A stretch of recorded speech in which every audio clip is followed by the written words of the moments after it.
afternoon, y'all. What's going on today? Happy Saturday, happy weekend. Hope your weekend is doing good for you thus far. Pineapple, welcome. Madmania, Snow Goose, Lucky, Lamada, thank you. We are watching that right now. 89 GT on 93's level 9 pass. Jeannie, good morning. Good afternoon. What's up, A? Rigged vote? Maybe. You know, all getting Mad Mania. If you guys vote yes, release Mad Mania from the dungeon, right?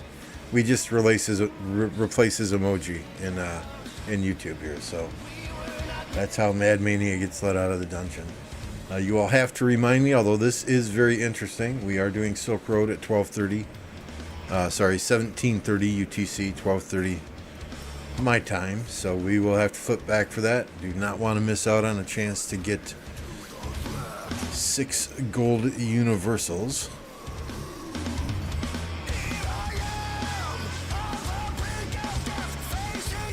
I don't know, they have had problems with the 93 forts, so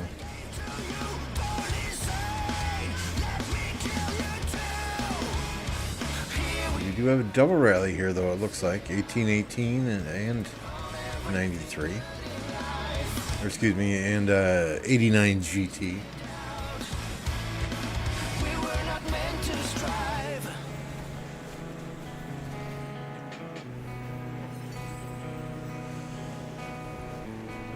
Oh, slept like a baby last night.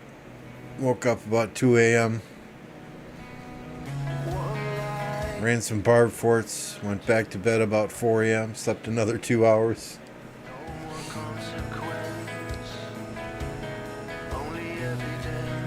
Haven't done a constructive thing all day except for sleep and play video games.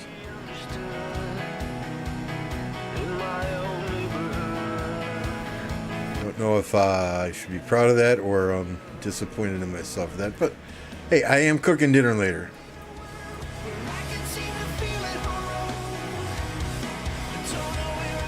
Jeannie says, "Yeah, I don't even bother." Yeah, that's what Forza was saying yesterday on the live stream as well. That it's just pointless. I mean, y'all won the KVK. What else is left to get some rewards for occupying sanctuaries and Crusader camps or things like that?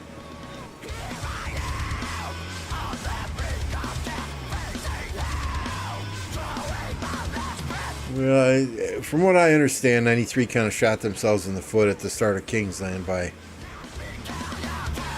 not dropping flags quickly enough, something. Well, there's the reminder, Silk Road in 15 minutes. The Genie says, sure, 1093 is fighting better versus farms and rallies. There's a lot of open fielding at points yesterday, but it was kill event, right? So, I mean, today is day 6 of MGE, so kills still count towards Mightiest Governor, but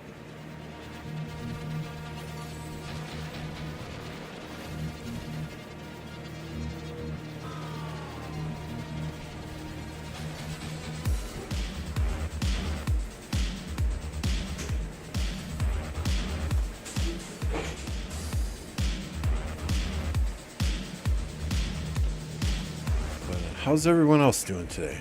How's your guys' weekend so far? Can't be too exciting if you're sitting here watching me, but it is what it is.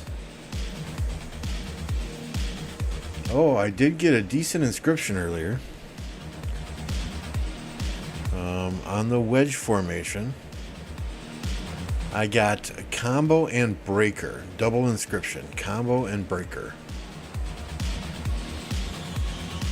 Problem is, the stats we got on it were 1.5% cav attack, 2.2% infantry defense, and 1.6 infantry health.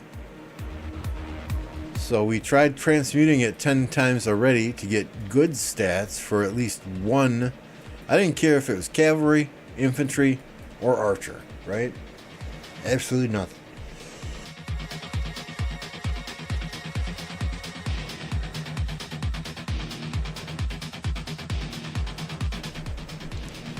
So here's my question for you guys.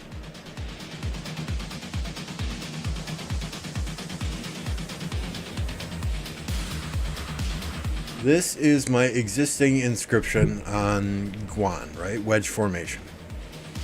We got Bellicose. 10% chance to deal 5% damage bonus for 3 seconds. And we got Enraged. 2.5% more skill damage of all types. Do we replace that with this new one? Right? It removes infantry attack altogether. It gives me slightly more defense and drops at least half for infantry health. But we pick up combo, which is 8% bonus to all skill damage versus 5% bonus damage dealt. So this is damage dealt. Is that all damage? This is skill bonus to all types of skill damage. And then we got Breaker. 10% chance to reduce, I like debuffing, reduce the target's defense by 15% for 3 seconds. But is that better than 2.5% more skill damage of all types? I'm kind of in a... need some help here. We already transmuted this one on the right 10 times in an effort to get some better stats on here than 2.2% being the highest attribute.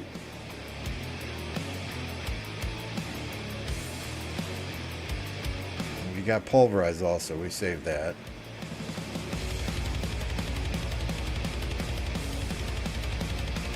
So I don't know. Left one is better.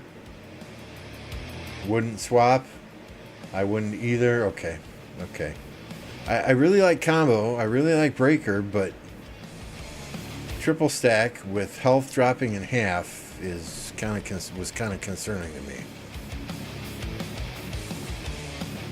So maybe that's one we put on our. Let's see, Richard, you're my. Yeah.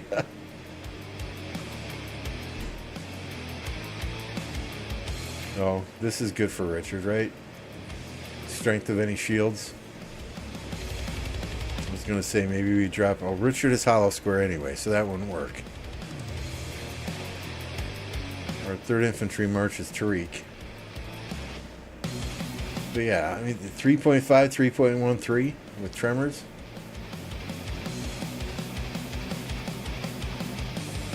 Extra damage factor 100. Those percentages, yeah, I don't know anymore, guys. I'm so confused.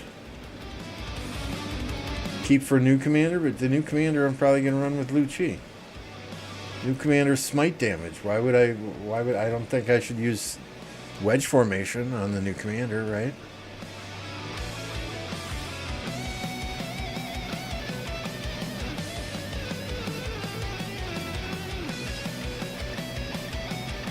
Put Hunter on that Tariq armament. The problem is I don't know.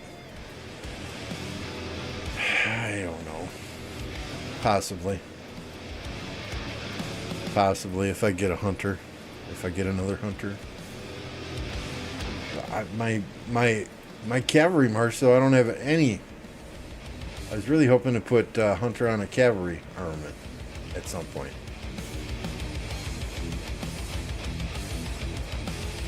Because I only use one.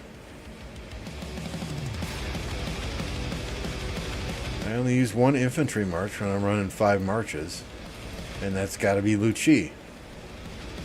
So if I put Hunter on a wedge formation, infantry armament, it's not going to get used until I run that 6th march, even that 7th march. That's my issue with that, Genie.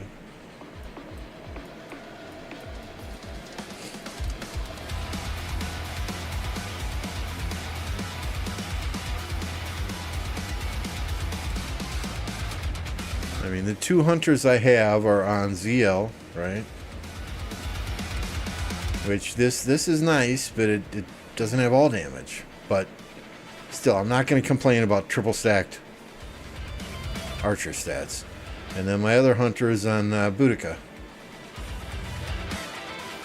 which I'd love to get rid of March speed, get something else, but March speed on Boudica is not a bad thing.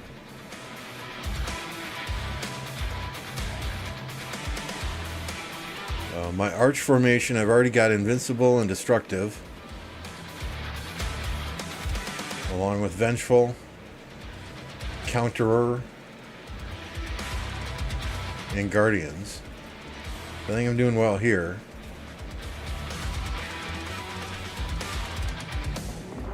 So we've gotten 3 Autric rewards. I told them don't give me the last KVK. I said no, skip me, don't give me one. So I could have had 4, but we've gotten 3. So they've been the 2 hunters and the invincible. I think it was right, invincible. Yeah, or destructive. Yeah, destructive. This one I'm pretty sure came on an Autric.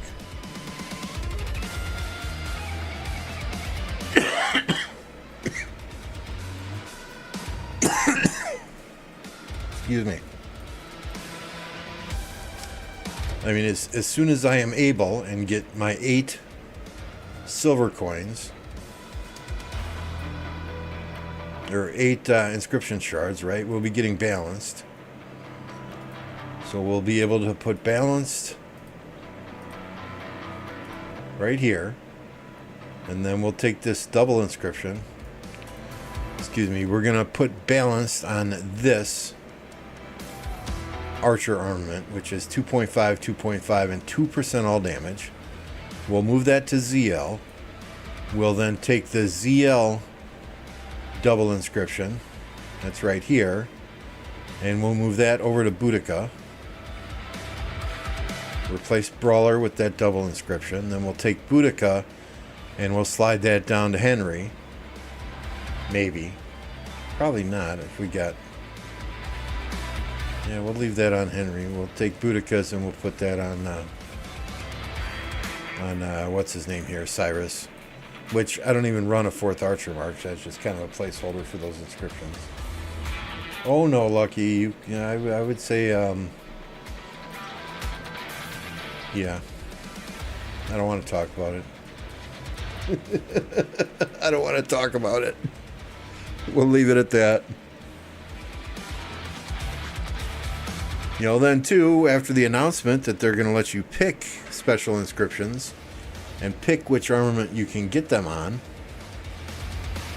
I'm super excited. If I can get balanced on that one armament for ZL, right? If I can get balanced down here, that means I would then be able to put, what is it, Unstoppable on that 4th one, potentially.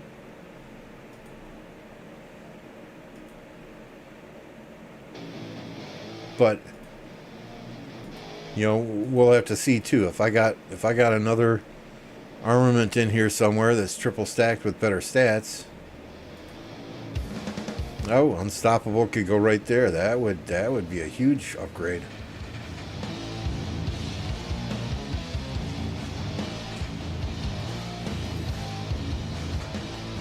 See, my Cyrus March is stacked with Archer stats, right? The problem is no inscriptions on these.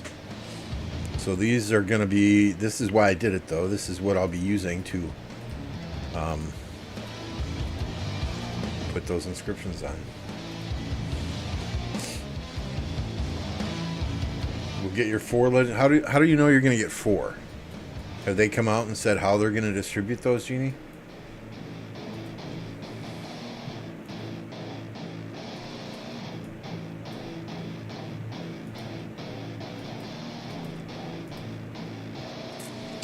Yeah, we don't have a lot of people here for Silk Road. I'm kind of concerned.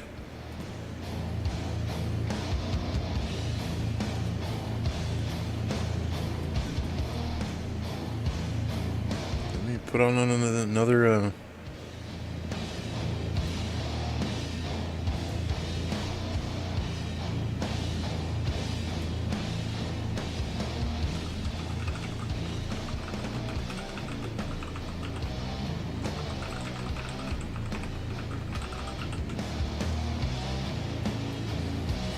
Looks like Solely sent everyone a reminder 15 minutes ago.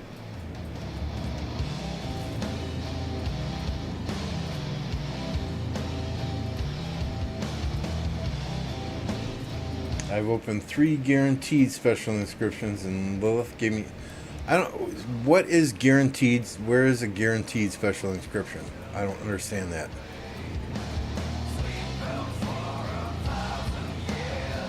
How are you guaranteed a special inscription?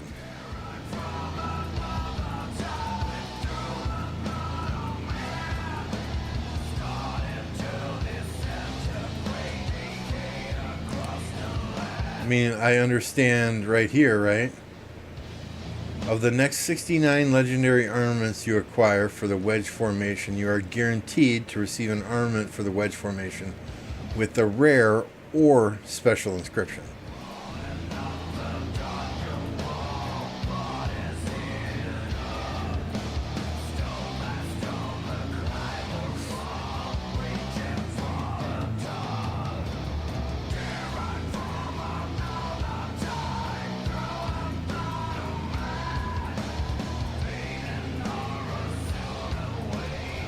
So I must have gone through that at least 6 or 7 times.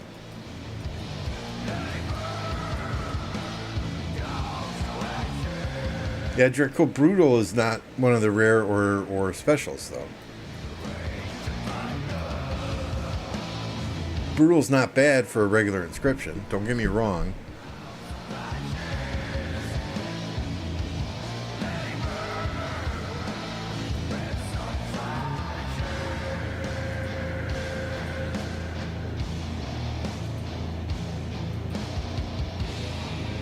Right? This is the Brutal you're talking about, right?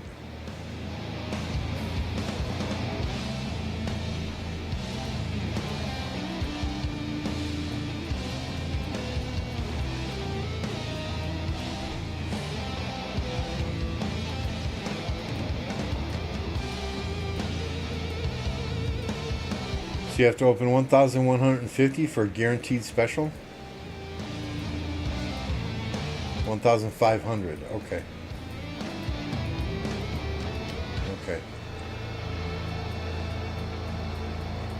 Well, I should probably get a couple.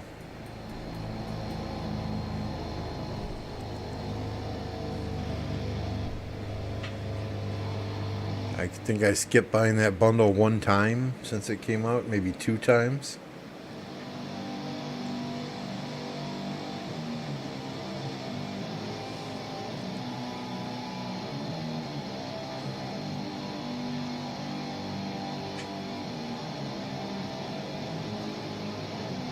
So, I mean, now we know how Piltong has 4 legendaries. Unless he just got super, super lucky. 4 specials, I mean. Oh, here we go.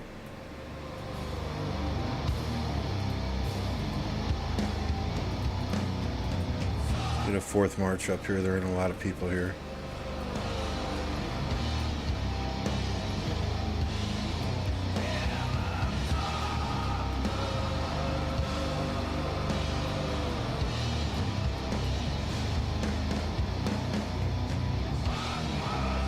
Hide allies. I don't want to see everyone's name.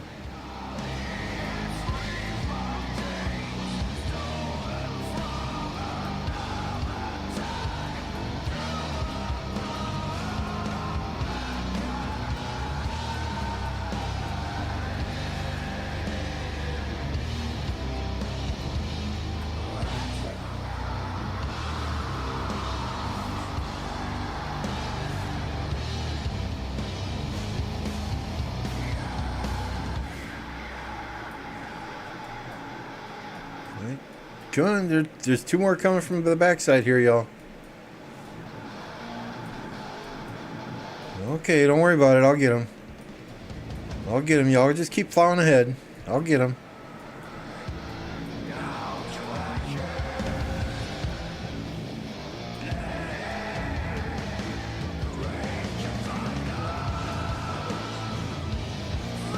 Don't worry about me.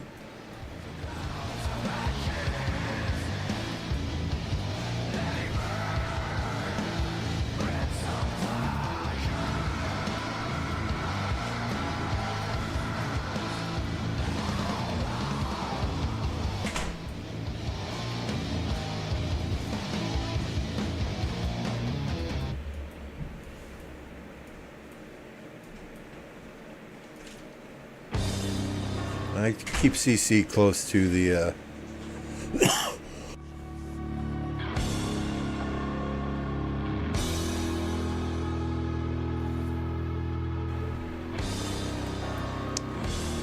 keep CC close to the caravan. He's kind of like my quick reactionary force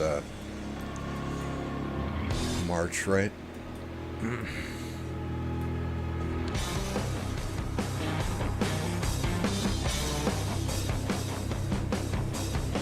Oh, I know, Pineapple. I know you can only have one march attack at a time, but at least I'm covering different areas here, so I get that, my friend. I've done this many, many times.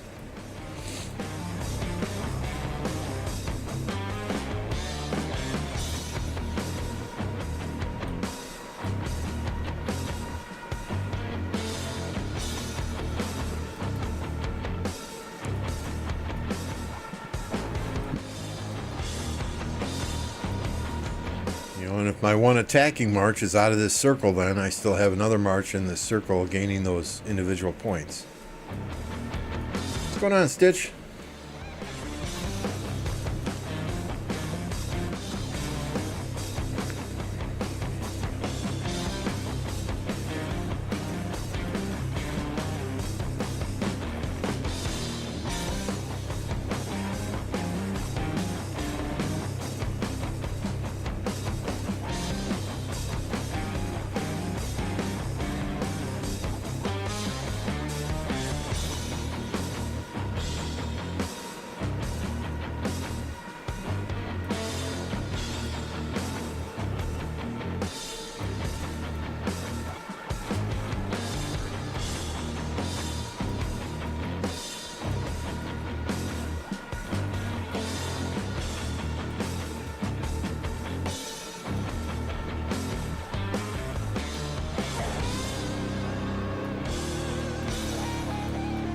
Like while CC's attacking this guy, if there were any other marches that were a threat, I'd be marching towards them with one of these other 3 marches. No, you can attack. Yeah, you can attack multiple enemies at once, right? But you can only use one march to attack at a single time.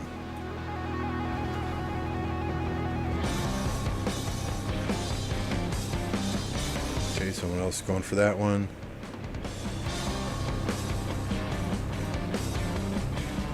Someone else going for that one. Okay.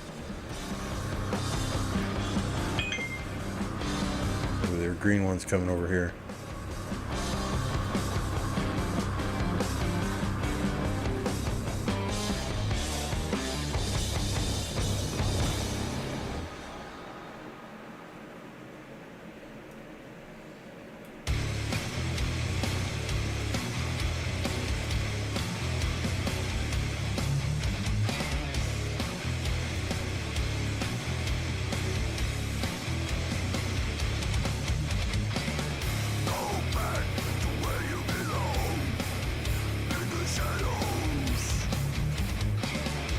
I see. So attack it, then retreat just far enough to make it attack you, then attack with the other march, is what you're saying. Never tried that. We'll have to give that a shot here.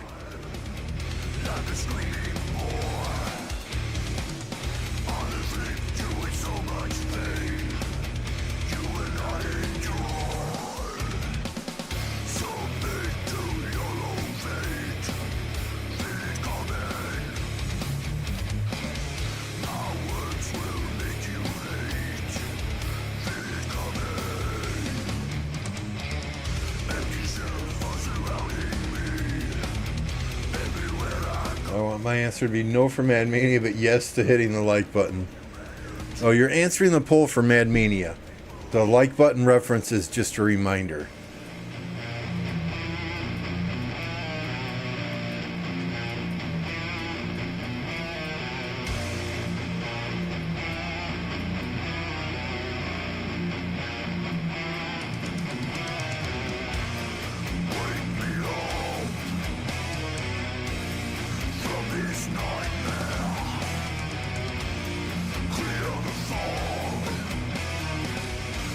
Believing souls now. Hell, I didn't even hit the like button yet. I just hit the like button now.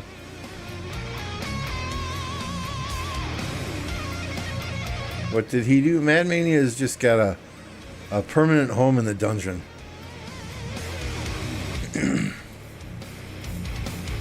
In the past, he liked to get a little too intoxicated, and he would talk back to our previous R5 cat, and she put him in the dungeon. So now that's his permanent home.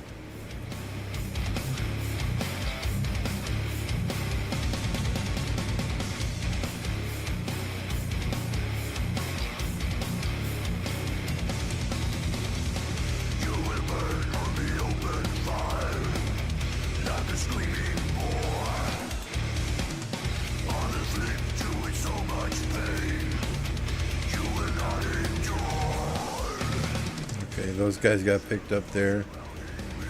Hit that one up here.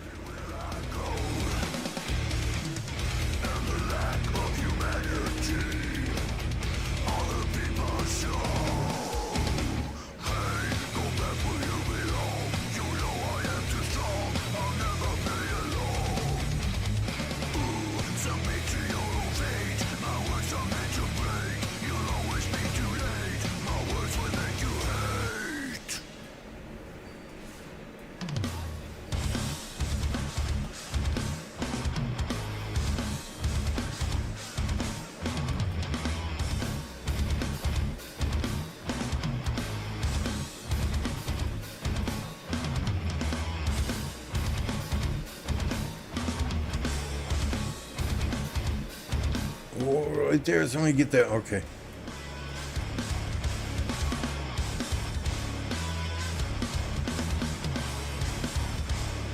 Where are the green ones? Gotta take the green ones out.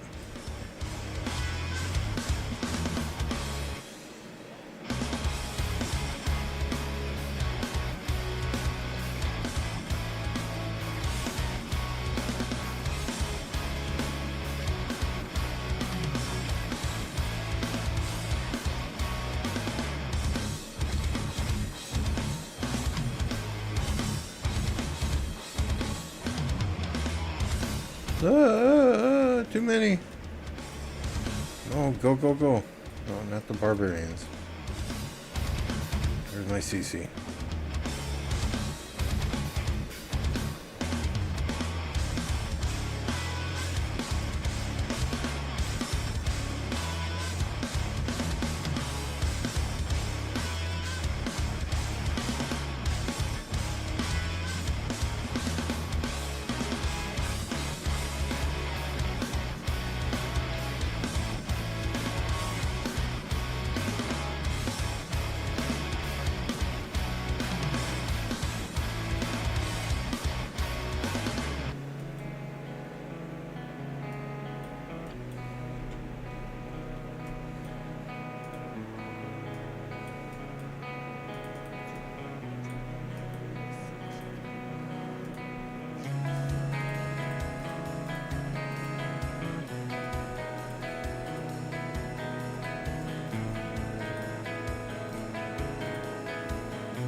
Boy, Stephanos, you're looking for trouble, huh? Looking for trouble today.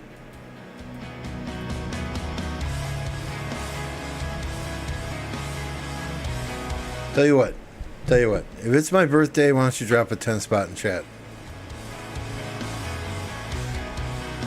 Yeah, I didn't think so.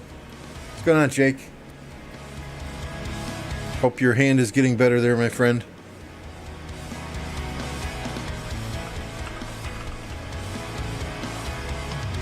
Link to Jake the Dog Games coming up here in chat.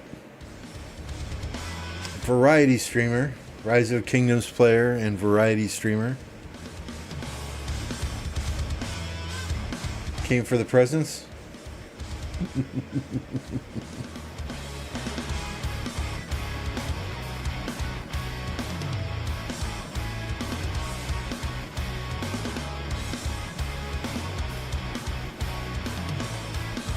Nice. Nice. That'll teach you a lesson that I learned early in life, Jake. Okay? Anytime a friend asks you to help them move, it's always, I'm sorry, dude, I got other plans. Because they never pay you. It's always, oh, I'll order a pizza and get some beer. Well, they might order one large pizza to feed 7 people that were helping them move. So you each get one slice. And my cheapskate friends, they'd pick up a 6-pack of beer and say, okay, I got pizza and beer. Hee hee hee, thanks for helping me move. So I learned at a very early age, can you help me move? Nope, sorry, I'm busy. What do you got going on? Well, I plan to travel on that day up to Door County and pick strawberries with the family, right? It was your family, though? Oh. That's rough. Then you wake up with 107-degree fever. I didn't think no was an option.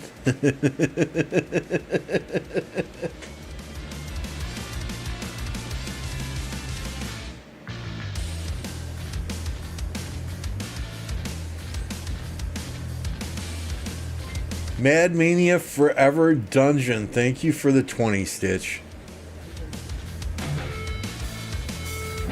Appreciate. Oh shit, we're moving again. Mad Mania Dungeon Forever. So okay, so let's end the poll now. Should we let Mad Mania out of the dungeon? It was 64% saying yes, but the $20 donation from Stitch counts as 20 votes. So that swings the vote for no. We do not let Mad Mania out of the dungeon. Sorry, Mad Mania.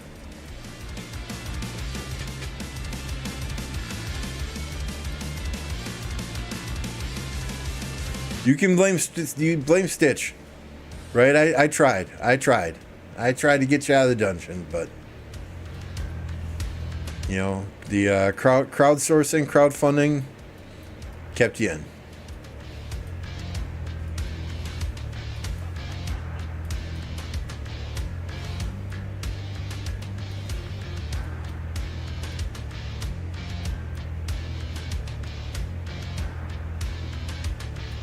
How do you do that, right? I mean, if you're right-handed and you typically wipe your ass with your right hand, it's got to be really friggin' awkward to wipe with your left.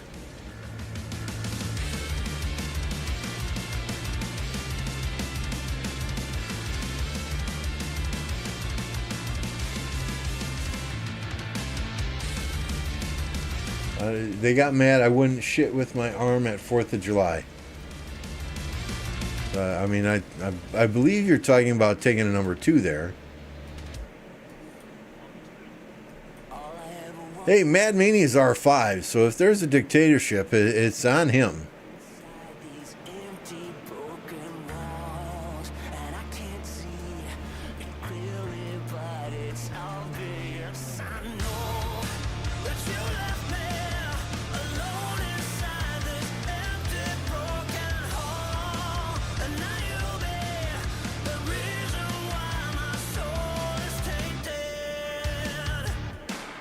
That's why you use a bidet. Okay. You come from culture then.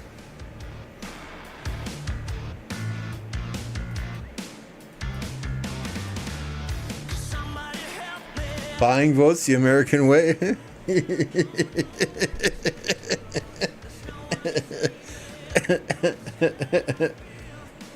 Yeah, those 20 votes Stitch cast with his $20, right?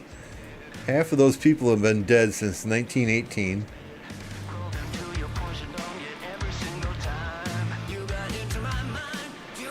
Don't even know what YouTube is.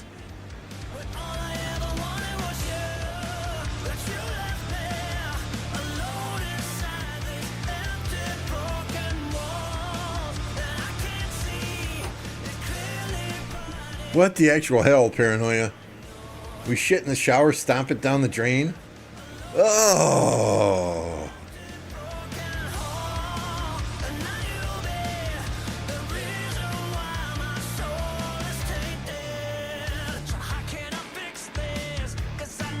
What's up, Only Farmer? I thought you'd be out at the bar by now on your fourth bottle of vodka.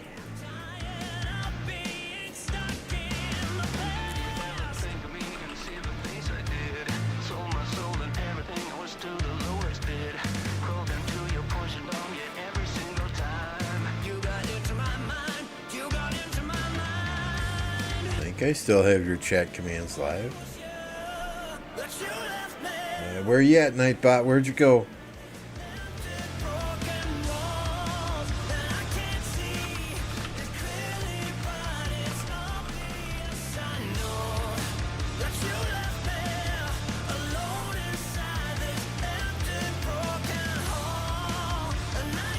I need to change that. Let me change that Nightbot command right now.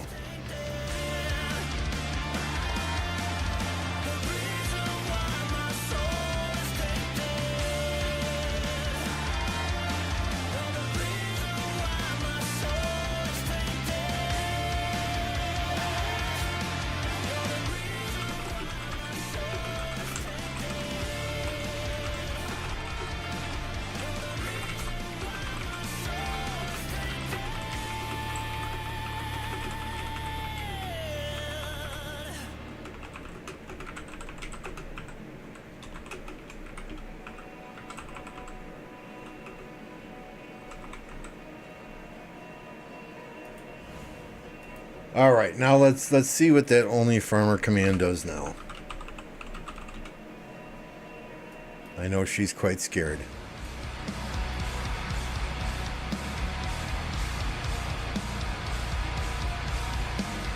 If she's not online streaming with her bubble vodka, you will find her at the local pub with a bottle of Absolute.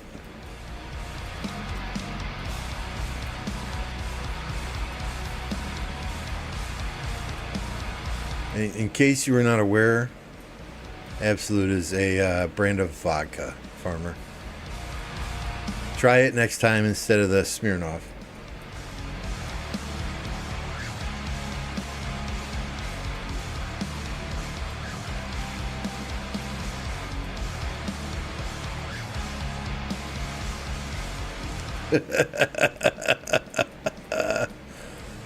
I'm an evil, evil man. I know. I know.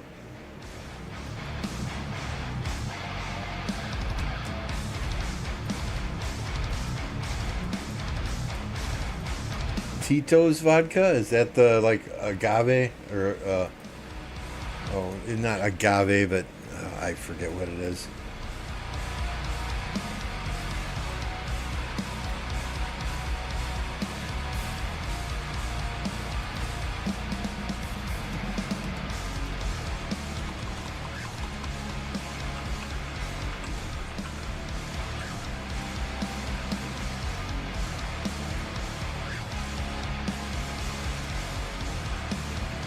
I'm thinking tequila.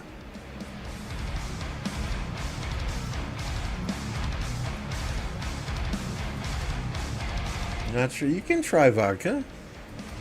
It really doesn't have much of a taste. It's kind of like tofu, right? It takes on the taste of whatever you mix it with.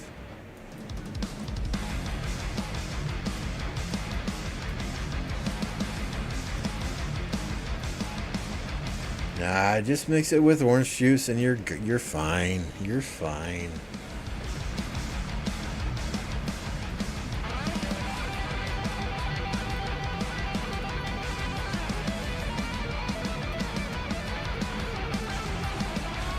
And it was nice. Vodka was awesome when I was a kid, right? Because, you know, we'd go over to people's houses, friends' houses, and their parents would always have 1 or 2 bottles of vodka. Wisconsin, Bloody Marys are big. A lot of people drink Bloody Marys. So whenever I went over to friends' houses when I was in high school, their parents would have bottles of vodka. Vodka's a clear liquid. So we'd take what we needed, and we would replace that clear liquid with water.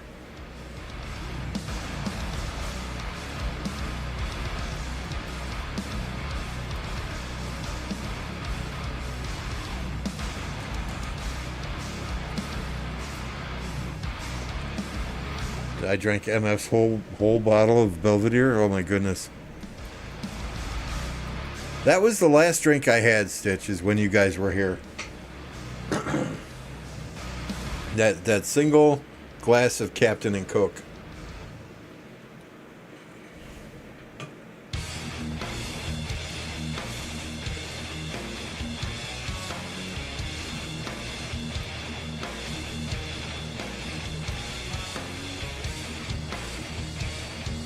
I mean, I might be drinking more in this coming KVK since Mad Mania's R5, but we'll see. Time will tell.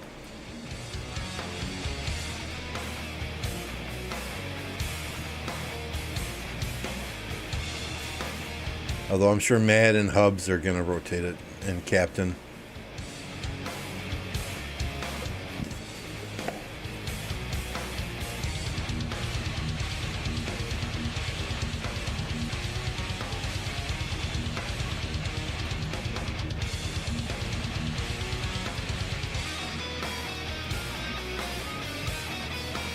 What's up, Securo? Hope I pronounced that correctly.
Doom King, good to see you.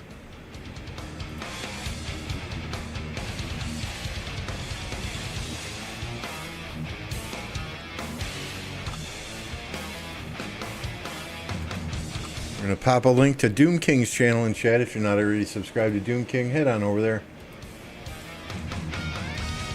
Give that man a subscription as well. You guys know I don't do this for a living, right? This is not my full-time job. I do this for fun. Any money I get goes right back into computer parts or graphics from Electro King. All hail Electro King, who's on vacation. Or into in-game bundles, right? So this is just for fun. So if you're watching me, great. If you don't like my music, don't like my attitude, don't like my swearing, that's fine. Find somebody you identify with, find somebody you like with. As long as you're watching Rise of Kingdoms content and keeping this community strong, this game can continue on and on and on.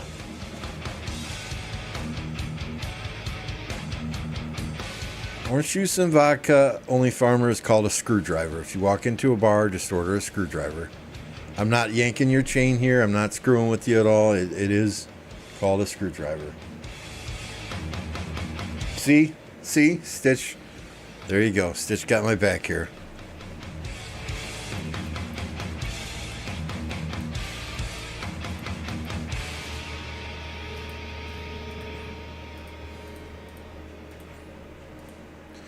I mean, the thing with mixed drinks, right? Orange juice, vodka.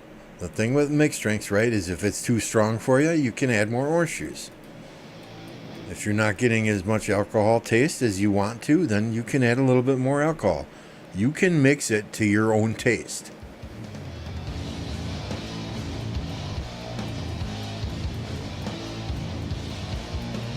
Ooh, nice, Mike.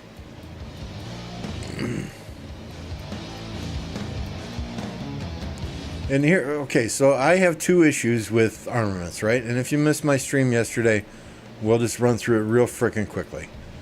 Issue number 1. 180 gold coins. It is a huge frickin' letdown to get transmutation stones. I saw Only Farmer today did 180 gold coins, got 10 transmutation stones. Okay? Huge letdown. You can get transmutation stones so many other ways in this game now. especially now that traveling and dispatching gives you armaments every single time you do it. My suggestion is to put a transmutation crystal in there. I'd rather have 1 transmutation crystal than 12 transmutation stones. It is a solid kick in the nads from steel-toed boots when you save up 180 gold coins to get an inscription shard chest and you get transmutation stones from it. Absolutely unnecessary. The return on investment and time to save up 180 gold coins to trade in to only get transmutation stones is ridiculous. Okay? That's problem number 1. Problem number 2, armaments, legendary armaments, have slots for 2 inscriptions. Why is it the only way I can get 2 inscriptions on an armament is by getting lucky, traveling, dispatching, opening chests? Why is it that if I want to add an armament to an if I want to add an inscription to an armament that's already got 1 inscription on it, I can't do it? Makes no sense to me, 0 sense whatsoever.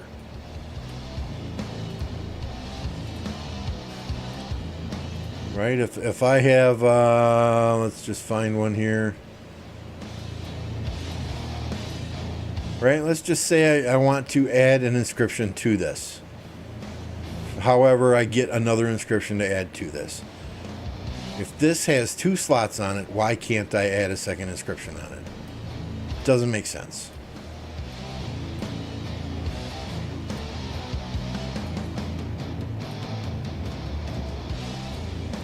My 2 biggest gripes about armaments right there.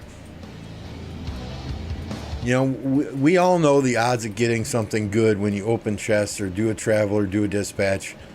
Those odds are worse than winning on slots in Vegas. We've known that from the start.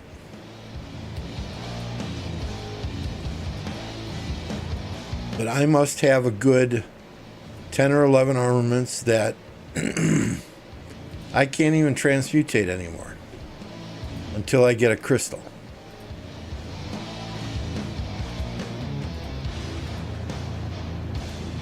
Right here, archer defense. I want that off of there. I've transmutated this 10 times already.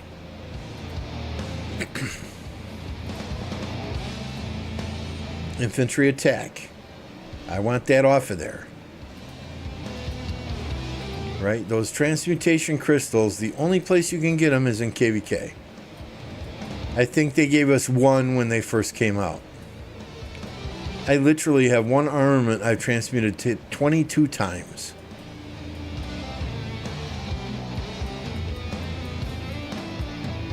Right? I know, free to play, low spenders, it takes them a long, long time to get to 180.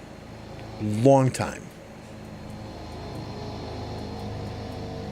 And I can only, I felt like I got kicked in the nuts when I got 5 transmutation stones one time and then 12 the second time. I felt like I got kicked in the nuts. I can only imagine what a free-to-play low spender, they're rubbing their hands. They're saying, "Oh my God, I get an inscription shard chest. I've been saving for 4 months for this thing." They open it, they get 5 transmutation stones. Imagine that feeling.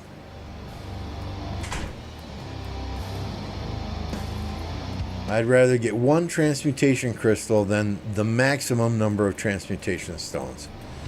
And even if they say, okay, the 1 transmutation crystal, you have a 98% chance to get this and a 2% chance to get any of these other armaments we list here, I'm fine with that. 1 transmutation crystal is a hell of a lot better than 12 transmutation stones, 10 transmutation stones, 7 or 6 or 5 or whatever the hell else they have in there, right?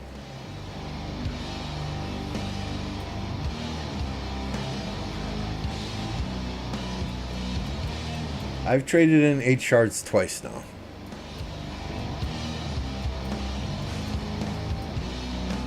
And the next time I do, I'm going to get the balanced inscription and put that on ZL.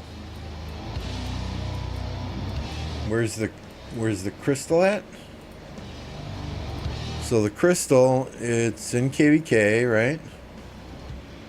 I forget exactly which events in KVK. I got 2 last KVK.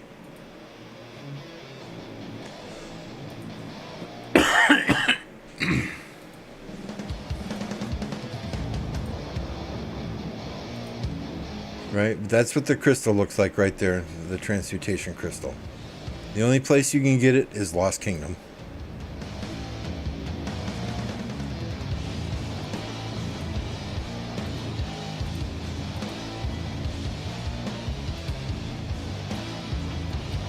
No, I don't think it's in the KVK shop, Stitch. I think it's in the rewards somewhere.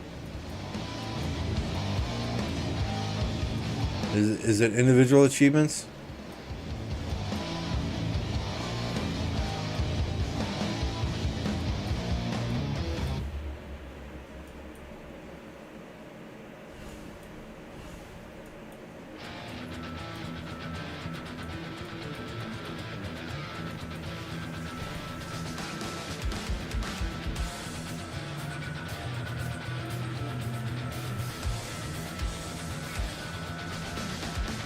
This is kind of nice. This third and final Silk Road is tracking down towards my city.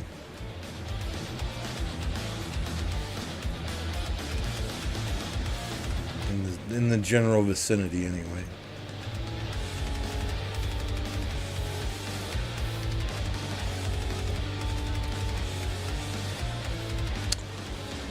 Yes, we are 61 plus 8 plus 1. We are 70 main accounts now. Our alliance is at 7.9 billion power. Alliance kills is at 261 billion, which is not too shabby for a CC kingdom.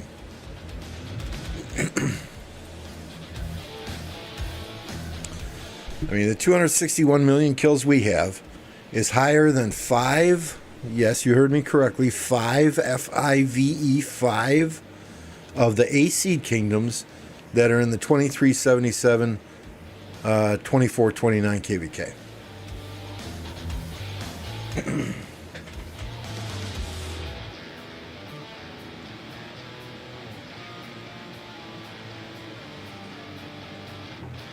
I agree with you, but there's a certain fake gladness in knowing you didn't get the worst thing. But I did get 5, eh?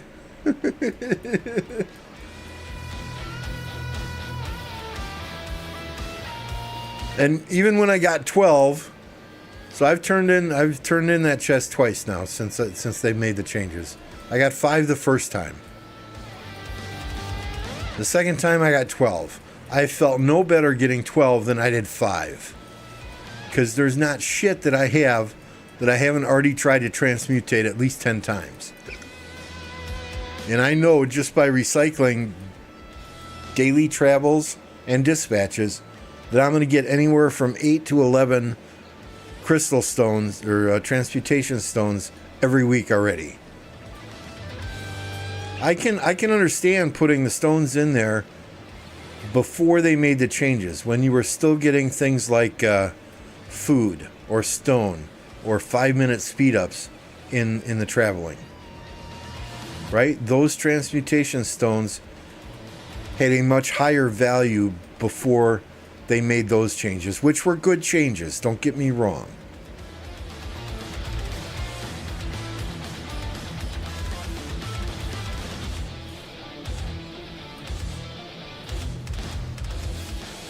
I mean, they've made some great changes to Armaments since Armaments were first released.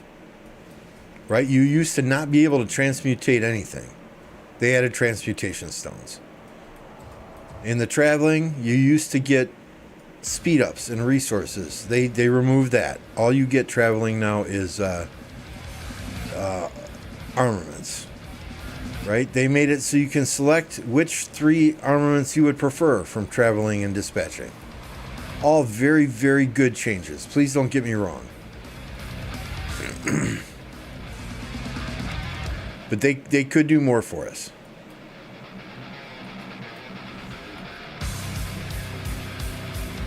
Yep, only 2 available in KVK.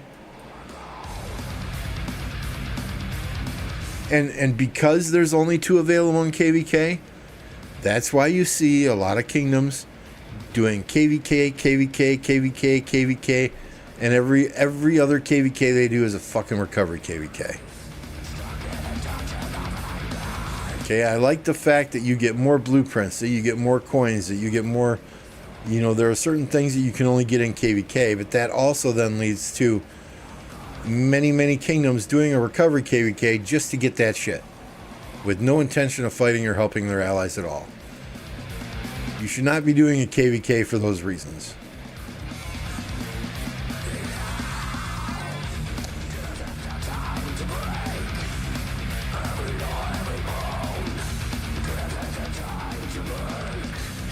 If you're not ready to fight your ass off and try and win a KVK, then don't register.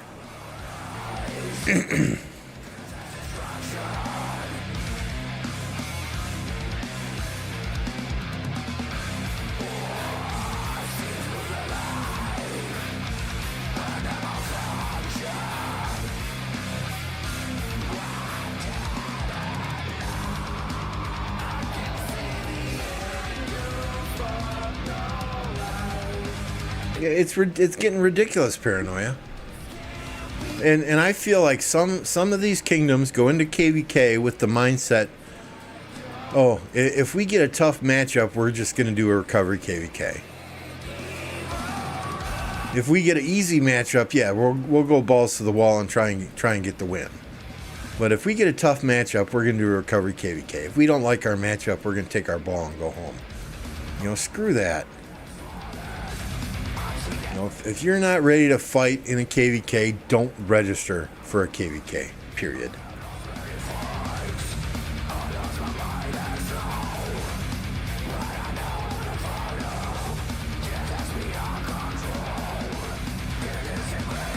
You know, humans by nature are selfish. But you're just shooting yourself in the foot long term. Doing recovery KVKs just to get good stuff, just to get coins, just to get transmutation crystals, right? It's not only going to hurt your kingdom long term, because it's going to lead to complacency in the kingdom.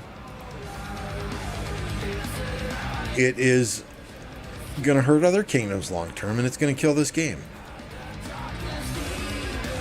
I mean, nobody wants to go into a KVK just to find out, hey, half of the kingdoms in my camp aren't going to participate because they're doing a recovery KVK.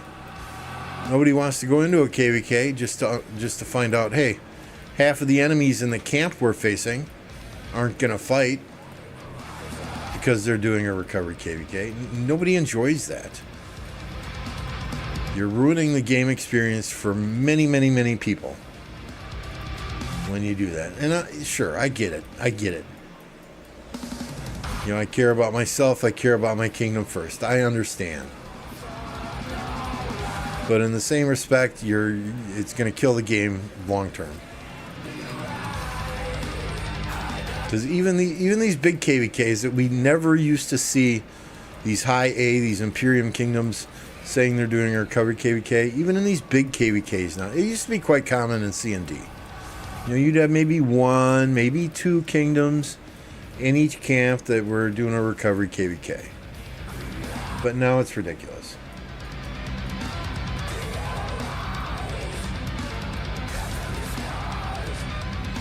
Don't even get me started on the domain system. I'm telling you right now, if we get paired with a second, third, fourth domain from any of these Imperium kingdoms and they don't do jack shit, I'm going to raise holy hell with Lilith. I really do not give a damn if they say, oh, you're not an apprentice content creator anymore. We're not going to give you free images. You can't participate in our... Whatever. I don't care. Right? You start putting domains, second, third, fourth domains in camps with my kingdom, or in camps that are going against my kingdom, and you ruin the KVK experience for multiple kingdoms by doing that, That's a problem. That's a problem. Many of the changes that this company makes are geared towards those big kingdoms. I understand. Those are the kingdoms that are spending money. Those are also the kingdoms you're trying to shrink in size with many of these changes that you're putting in place. Where do you think a lot of those players are going? A lot of those players are going to lower seed kingdoms.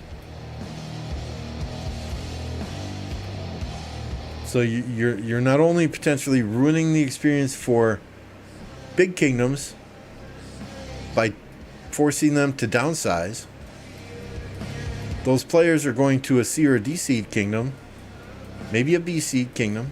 They're going to lower seed kingdoms, and you're ruining the experience for them again by throwing in these second, third, fourth domains with them. What's that player's next course of action? You know, they give their computer screen a giant bird and they say, I'm done. I'm going to find another game.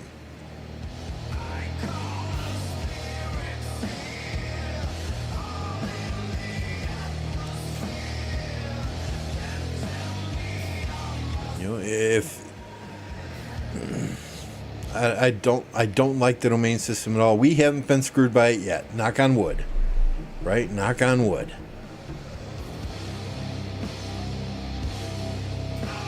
You know, I would have loved to do Orleans, but we were just not ready to go into KVK at that time.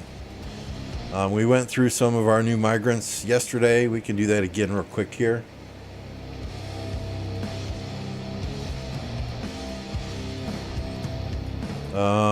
Coco Boy's playing in his second KVK with us. Echo he'll be playing in his second KVK with us. We got Doris. 104, 5.8, 22. Snow Goose, you guys know Snow Goose from the chat. Legendary in the YouTube chat here. Very kind and generous person. 97, 2.9, 35 million deads. Winnie the Pooh is back to 1029, 94 million, 10.7, 26. Harlequin is here in 1029, 94, 8.5, 34. Shadow Moon is back in 1029, 89, 12.7 billion kill points, 37 million deads. Hercules is here. Hey, Harlequin. Speak the devil, your ears must have been ringing, right? We just looked at your account. Why can't I bring up Hercules? There we go. 88, 3.6, 16. Ohale, you know when this guy's Ohale, Mim's boyfriend. 84, 4.3, 33.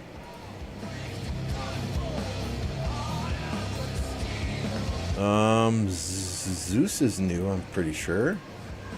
Yeah, 83, 3.3, 21. Saren, 83, 3.5, 10.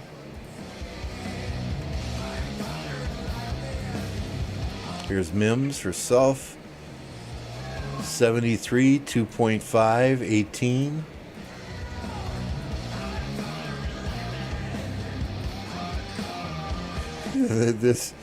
If you missed the stream last night, for whatever reason, I thought this was a Spanish name, so I was saying Cortes La Paza.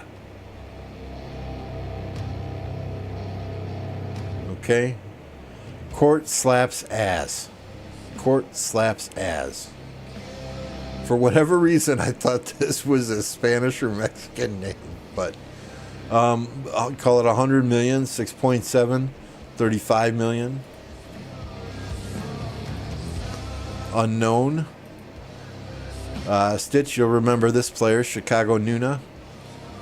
93, 9.6, 54 million deads.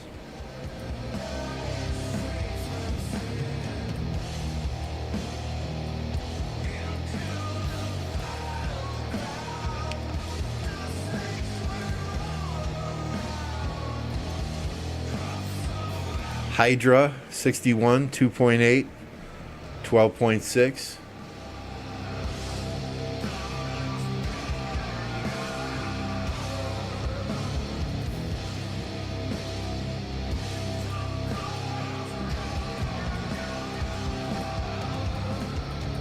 Yeah, she is. She just got here 2 or 3 days ago.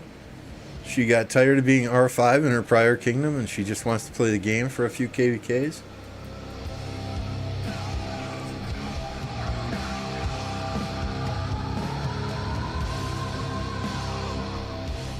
I don't think anything happened to him. She just got tired of being R5 for the last 7, 8, 9 KVKs, whatever it's been.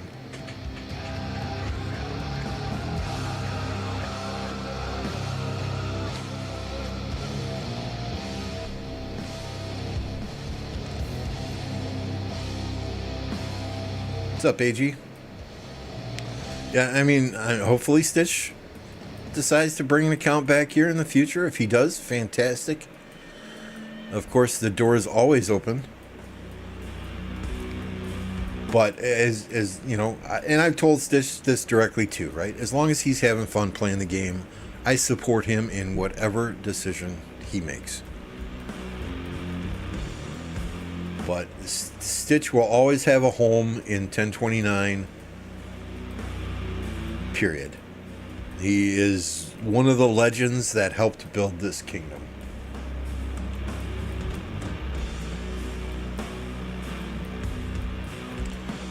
We're right on that borderline paranoia. It's going to be interesting to see what happens in matchmaking, right? I mean, I've got 42 million accounts that should be going to the cloud any day now. And I have got 4 other 30 million accounts that should also be going to the cloud any day now. I'm hoping those get to the cloud here before matchmaking starts. But we're right on that border between a C, a B, a B and a C seed kingdom.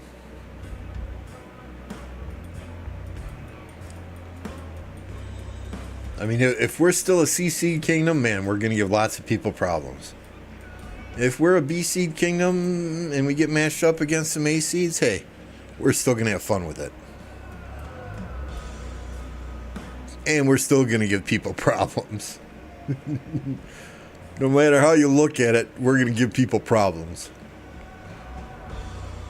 I was joking the other day, I think 2268 is now a very low A seed kingdom.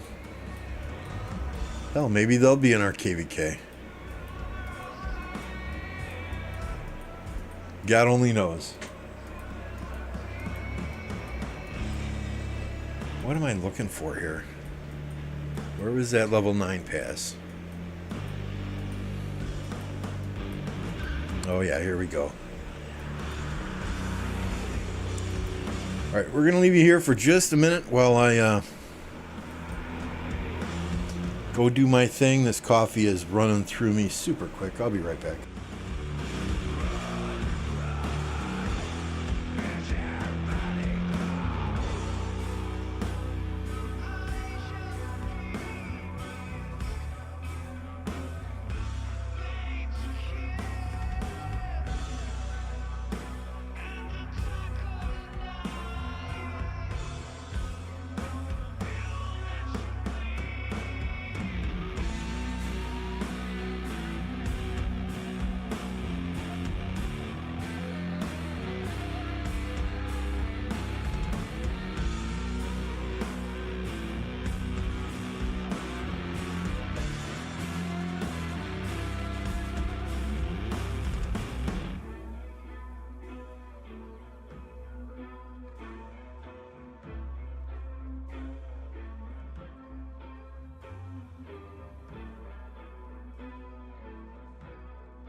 Yeah, the problem A says, wow, 1029, in my mind has always been the king of D-seeds.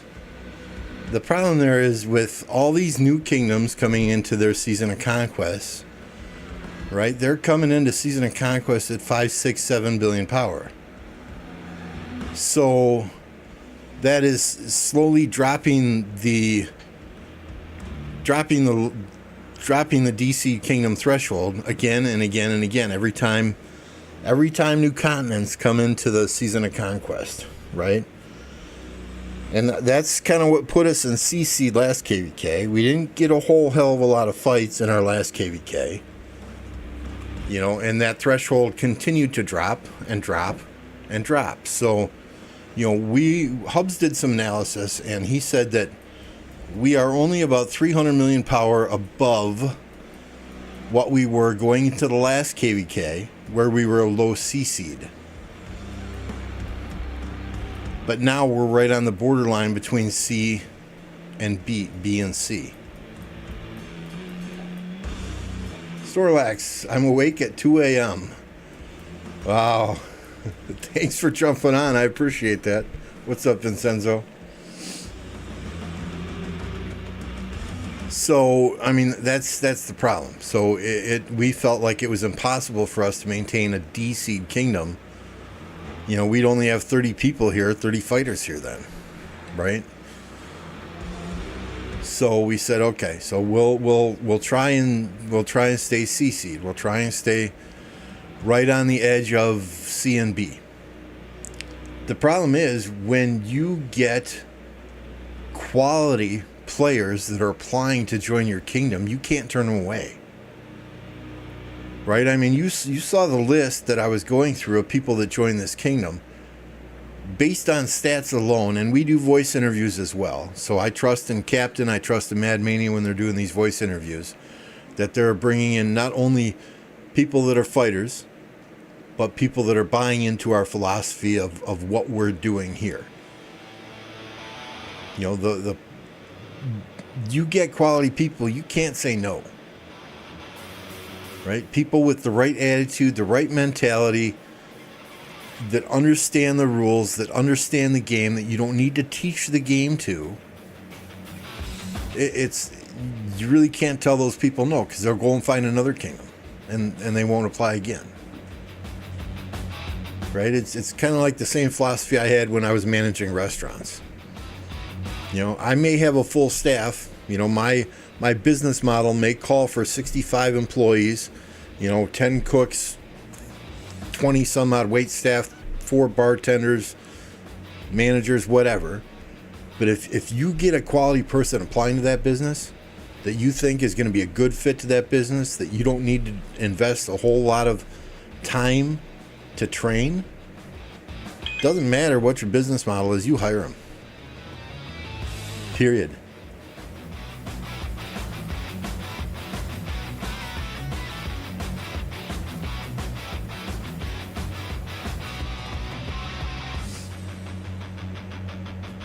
'93 just playing games at this point. They're taking the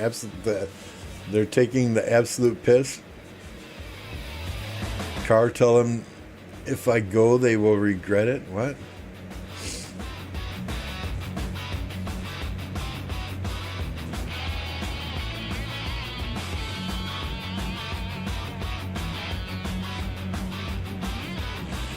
You know, paranoia, here's the thing, right? You know, we to me, ooh, here's my cote. You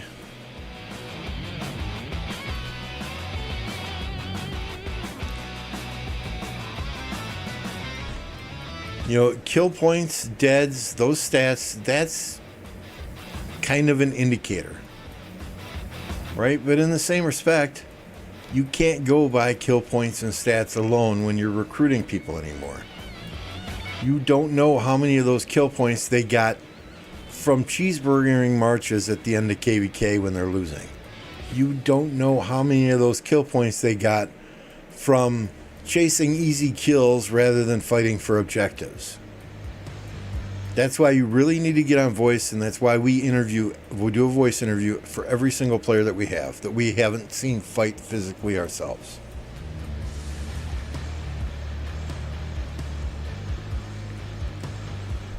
Stats do not tell you the whole picture of a player. So yeah, I mean, if you're interested at any point in time in applying, and you've got 1 or 2 solid meta open field marches, 3 solid open field meta marches, you can always fight in the open field with 3 marches, fill flags, fill rallies with 2 marches. Right? It's all about mindset, though. That you understand what we do here. And what we do is we rally flags, we swarm flags. We are hyper aggressive in every single zone.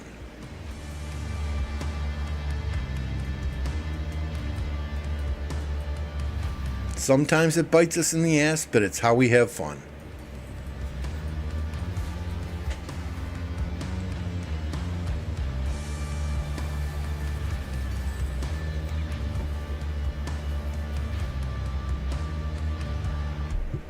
So yeah, I mean, Mad Mania and Captain are already starting to recruit for our next window before our next KVK. Not the one that we're registering for on Monday, but the one after that. So if you're interested, hit them up.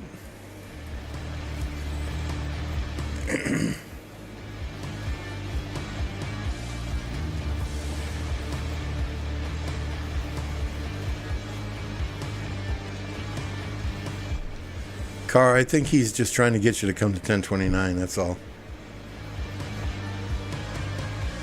Like Apocalypse on his stream.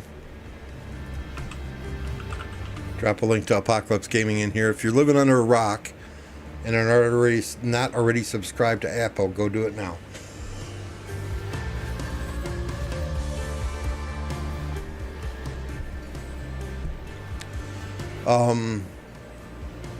Apocalypse was worried they were going to kick him out of 2429 because he's going to be on vacation for the next 15 days.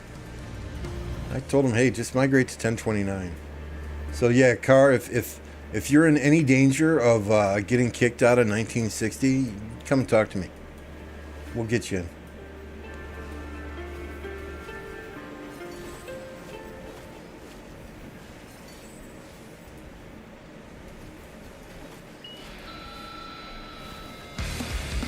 And I'll need to change that Nightbot here soon. Let me do that now.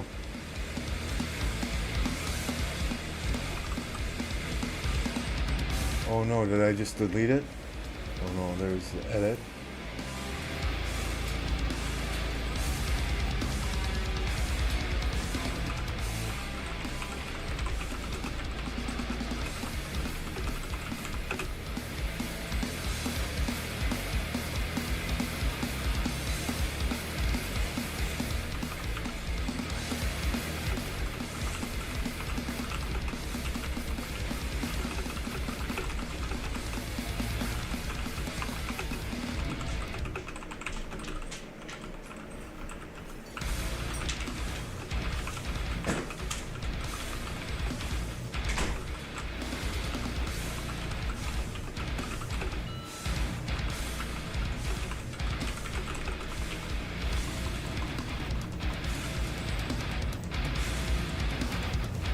There we go. That has been edited.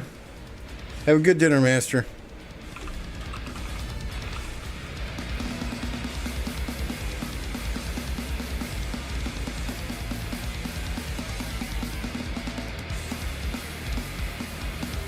Yeah, Vincenzo says the problem for a newer kingdom, for example, in my case, is this KVK we faced super old kingdoms like 1689.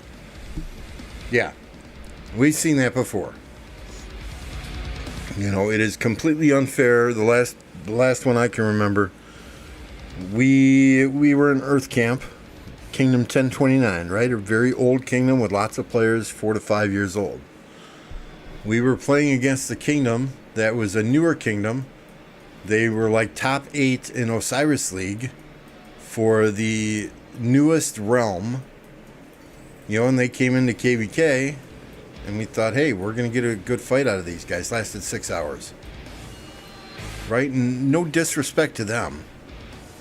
But the fight in that first zone lasted 6 hours. And they said, this is too much. We can't compete. So yeah, it makes it very, very hard for new kingdoms. And they are nerfing migration backwards for players now as well, which is a good thing for new kingdoms, but newer kingdoms are going to find themselves with more and more native players versus players migrating backwards that have the latest and greatest. So it's going to make it even hard for newer kingdoms, even harder for newer kingdoms to compete in their 5th KVK, which is their first KVK that they could literally face anyone in matchmaking.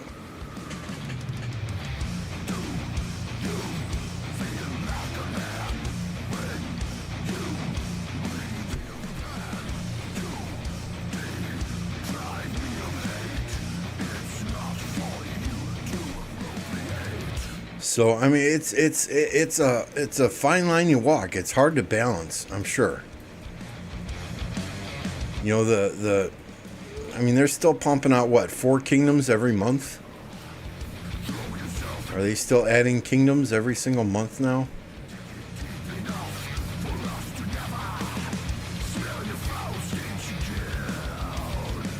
One day old, 2 days old, 3 days old, 4 days old, 5 days old. So they're what? They're adding a kingdom a day?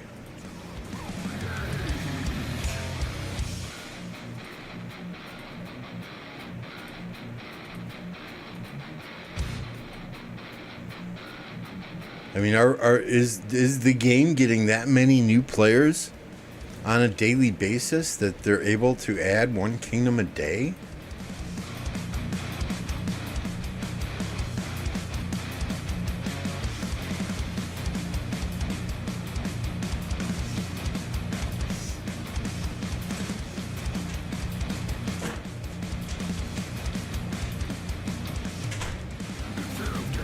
Low power CC'd with 98 million. Is that KP you mean? 98 million KP? We faced a kingdom with 300 million. Yeah, that's rough. Absolutely rough.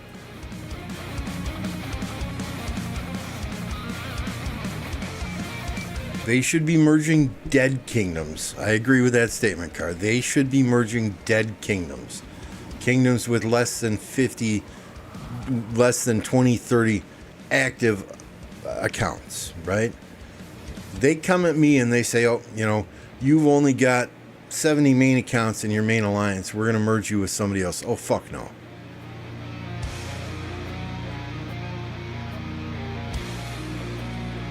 I mean, I can understand merging kingdoms that are truly, truly, truly dead kingdoms.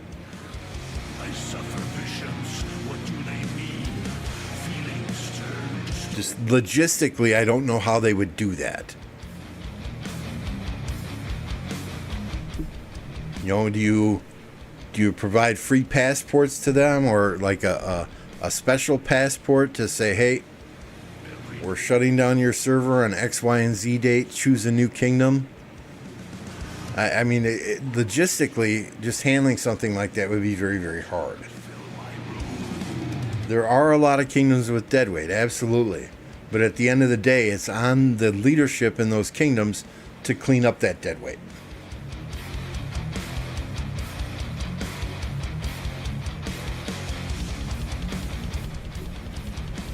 Right? You keep zeroing them until they quit playing and go to the cloud. Or you keep zeroing them until they themselves migrate. But a lot of these newer kingdoms, when they're adding 1 kingdom a day, how many of those kingdoms are going to actually survive? Right? Let's look at season 2.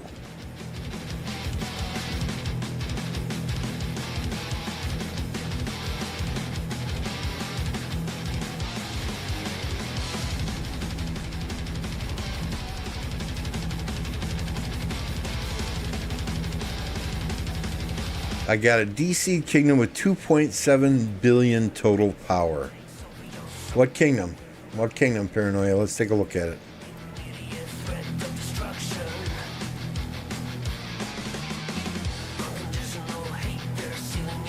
And I mean, this is a newer kingdom, right? So it's hard to judge a newer kingdom activity-wise.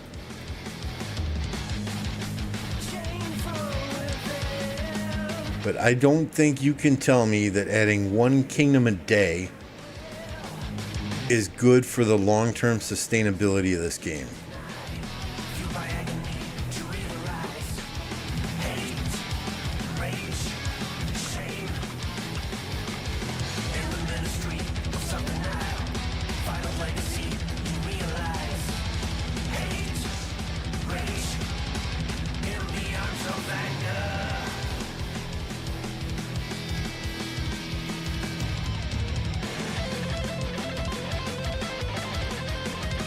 This example, we're paired with kingdoms with 6-7 million power, but at most 45 people online.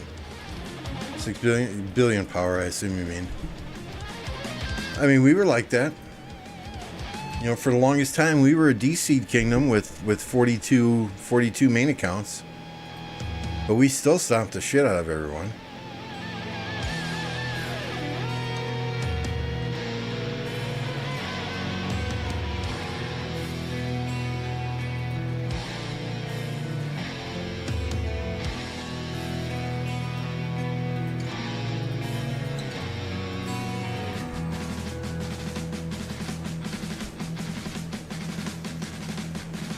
You know, and I'm just going to say this, right? I have a feeling there are probably kingdoms out there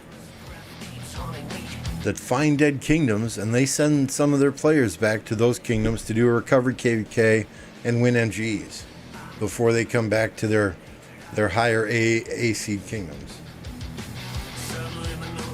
Yeah, oh, absolutely. We had heavy hitters. We had at least 15 people that I would call absolutely crazy heavy hitters. 100% Stitch. 100% Stitch. With only 4 to 5. Yeah, I mean, that's the problem. Our last KVK, we had an ally that was very low in power, very low in kill points. And they wanted Autrix at the end for their 6 people who were fighting. You know, they were very cooperative. Don't get me wrong. Very cooperative. They built flags whenever we needed them to build flags. They were online to accept people into their alliance when we needed to get through a pass or whatever the case may be. Don't get me wrong. Very cooperative, very good people. Just low power, very, very low activity. The logistics, though, surrounding merging kingdoms would be absolute craziness. I do not know how they would do that. I wouldn't even begin to try and work out how they would do that. Not just merging kingdoms, but you're merging players that are used to getting 1st through 5th in MGE with other players from another kingdom who are used to getting 1st through 5th in MGE. Many of those super dead kingdoms, people are just there to get those MGE spots. You know, maybe they're working on getting all the commanders so they can sell the account. I don't know. There are some super dead kingdoms out there, 100%.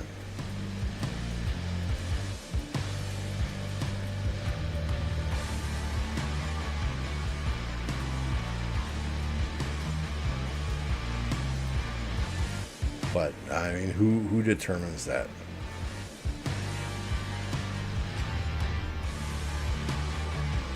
Hard to say.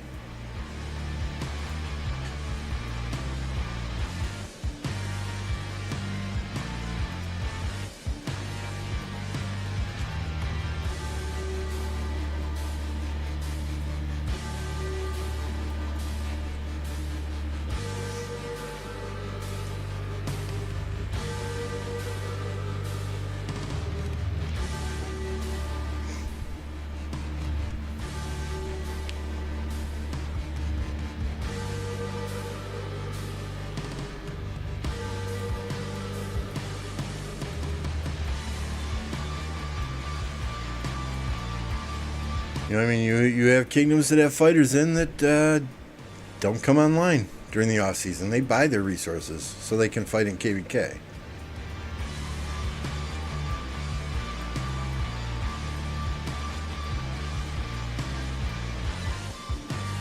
I guess I would not be opposed to seeing them merge or encourage very low, very inactive kingdoms to merge together. Just the logistics around that, I have no idea how they'd work that out. None.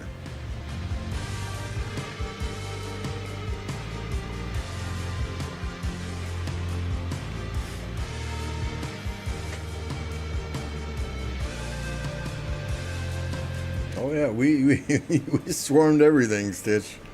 We still do.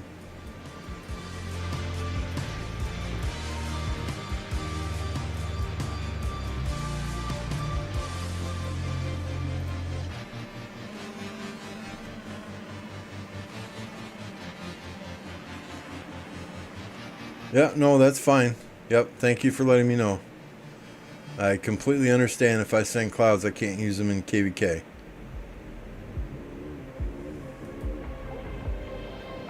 No problem there.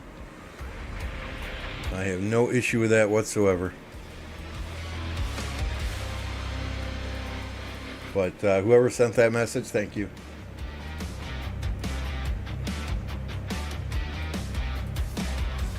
Well, it depends how they do it, Vincenzo, right? I mean, it really depends how they do it.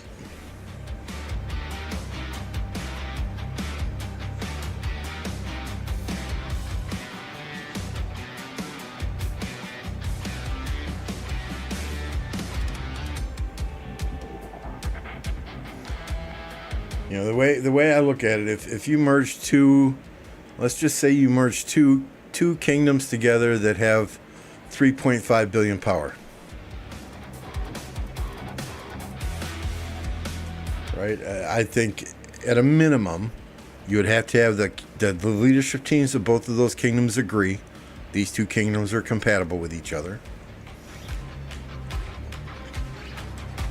I don't think you could just smash.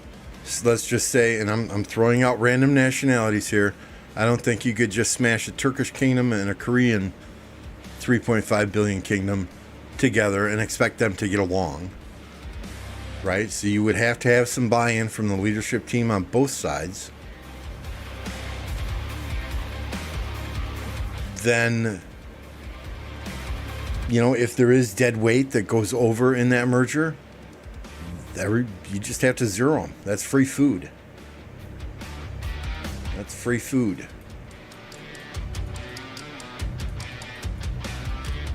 You know, maybe you let them skip an extra KVK or two if they want, so they can get their kingdom organized and structured. I don't know. Like I said, the logistics behind it, but you guys tell me, are we getting enough new players to the game on a daily basis to support one new kingdom every day?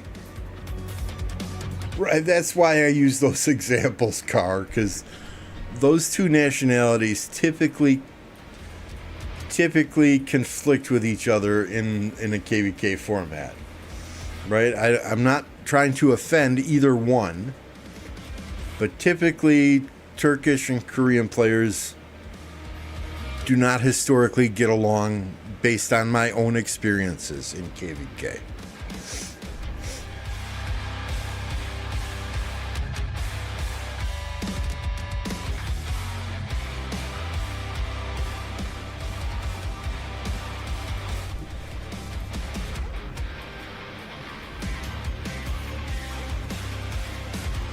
That's a very good point. They need to put a way to select the players for the KVK.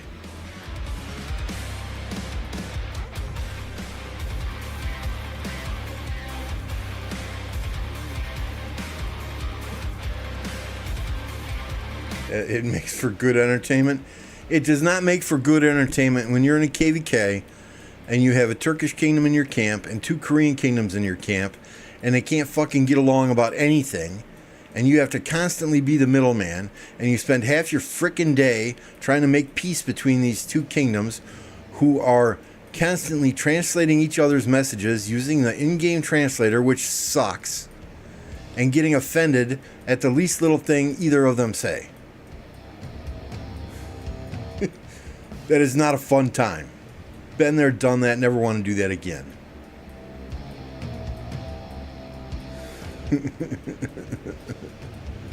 If they're in separate camps and they're going at it in Lost Kingdom chat, absolutely, get the popcorn out. I'm going to have a fun time sitting back watching this. But if they're in the same camp and it causes conflict in the same camp, and you're in that camp trying to be the middleman and make peace with everyone, oh, fuck no.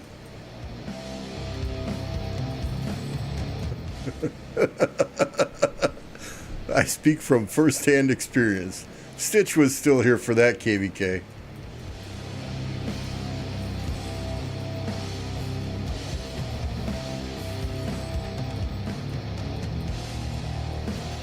And Solaris was still here for that, KVK.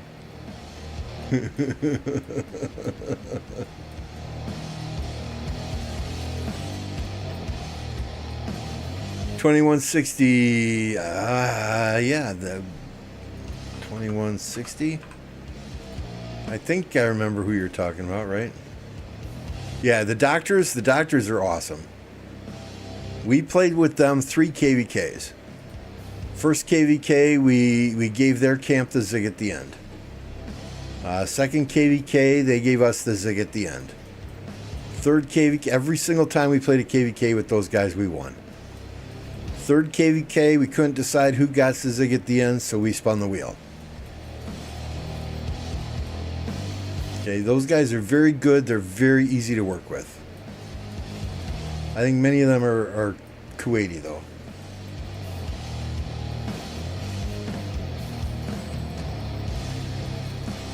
Oh yeah, I mean, I'm sure our enemies loved it. I got along better in that KVK. I got along better with the leaders in our enemy camps than I did with the leaders in our own camp.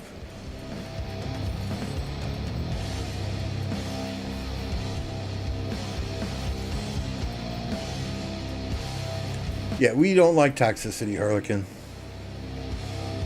I mean, there are a couple players who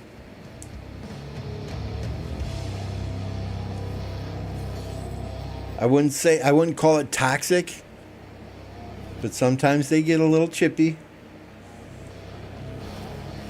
I mean, our last KVK, we had an enemy kingdom that was pissing and moaning and whining and crying because I was dropping king buffs every 5 minutes in the altar. And they were crying about it. I mean, they said things such as, oh, YouTubers get free stuff from Lilith. They said 1029 has max skipped KVKs so that Lambo could stream a win, which was not factual. We skipped 1 KVK. You know, they said just making up shit completely.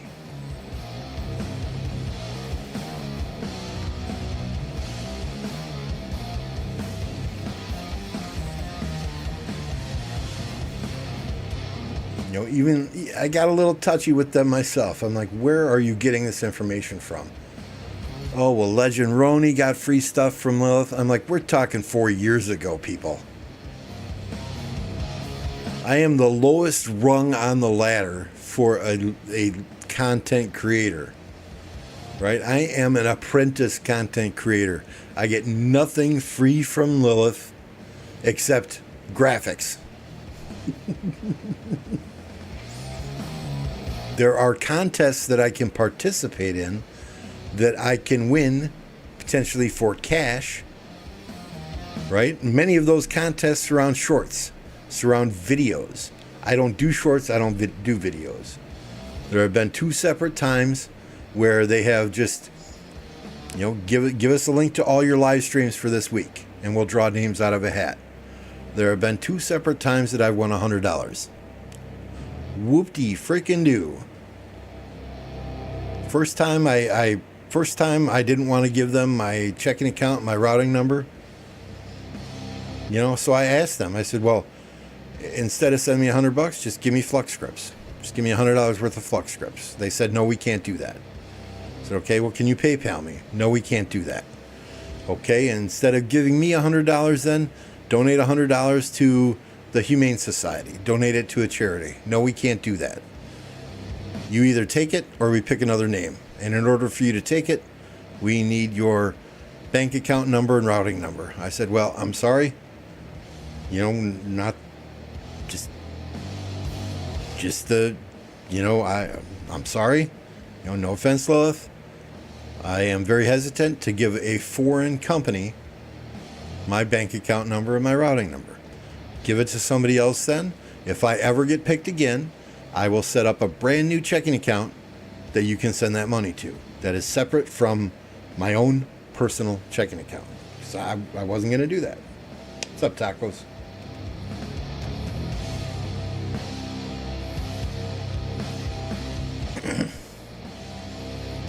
It just, when they say it again and again, Car, in Lost Kingdom chat, it just, people start believing it. So you kind of got to nip it in the bud.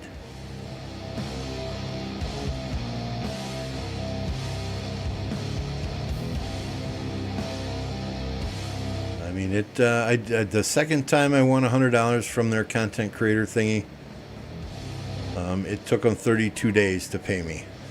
Which I found quite funny, right? Yeah, I can go and buy flux scripts today, and that money will be taken out of my account tomorrow morning when I log in and check my bank, right? But it takes you 32 days to get me $100. And even then I didn't get the $100. I got $85 because my bank took $15 for international wire transfer. Like, come on, seriously? Yo, maybe it's because that checking account, I started it specific for getting those type of payments from Lilith.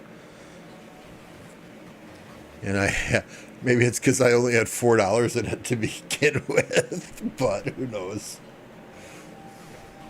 I'm doing good, tacos. How are you?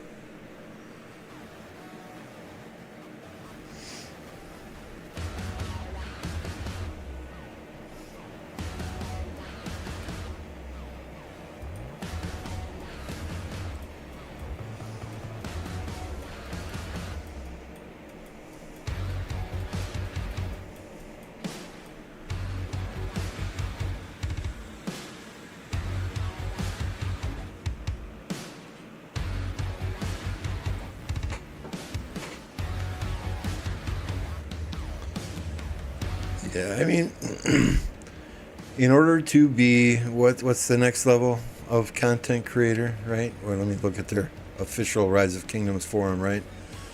You've got apprentice creators. You've got associate creators. In order to be an associate creator, they require you, and Apocalypse is an associate creator, they require you to put out X number of videos or shorts every month. Right, and they have to be professionally edited. They have to give the appearance of being professionally edited. Blah blah blah. You know, you can't cuss, you can't swear. They have to be PG-13. So I'm very much understanding that I will never get past apprentice creator, and I'm totally fine with that.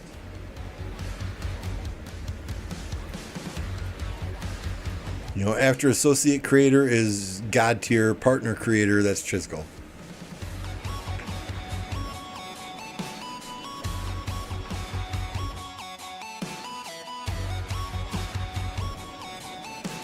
I don't know that there are any other partner creators at this time. And they're constantly reviewing the apprentice creators and the videos and live streams that we do. They're constantly reviewing the associate creators and the videos and live streams that they do. At least they say they are.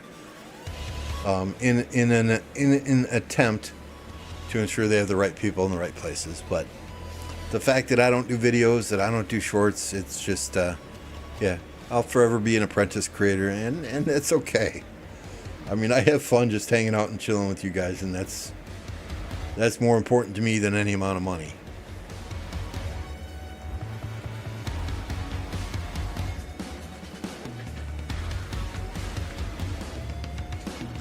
mean, on average, I get right around $300 or $400 from YouTube every month.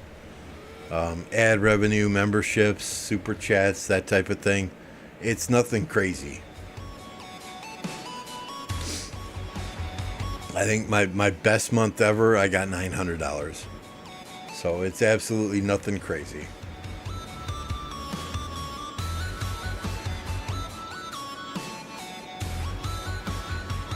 They made him a partner so he would keep spewing misinformation.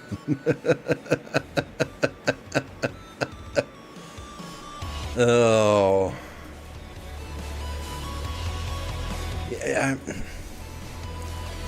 I mean, yeah. And I don't know what is involved at the partner level. Let me preface my next statement with that. Right. I do not know what is involved at the partner level. I have no idea how much he gets paid. I have no idea what the requirements are, but he's always said, right? He is free to give his own opinions on his streams.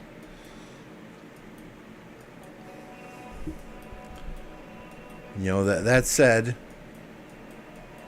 if I work at a candy factory and I'm getting paid by that candy factory and I'm asked about the new milk chocolate bar we have coming out next week, you better believe I'm going to hype that chocolate bar up. Just saying.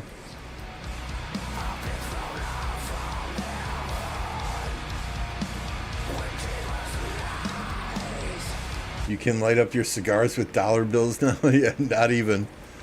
Not even.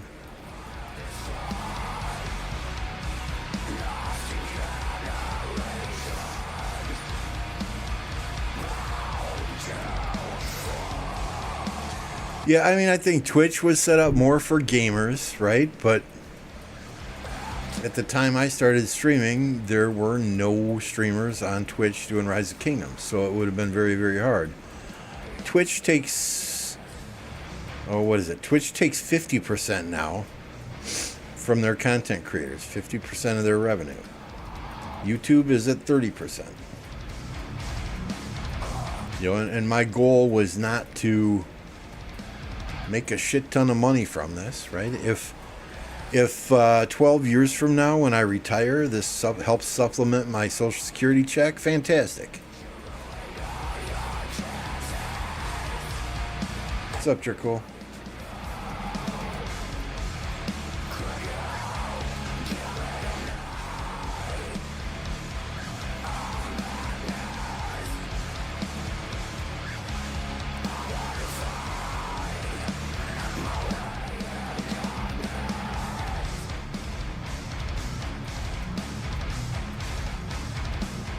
Who came home? Do we need to build another pit here? I see my Siondik is at home.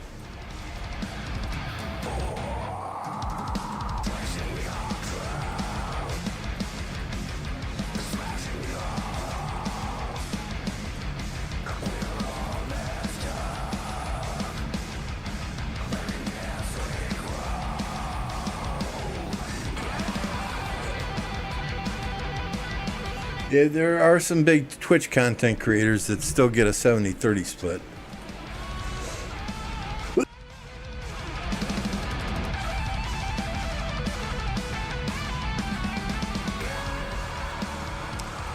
You know, the thing with Twitch, I think, right, is it promotes those bigger streamers more than it does the little streamers, obviously, because they're bringing in more revenue.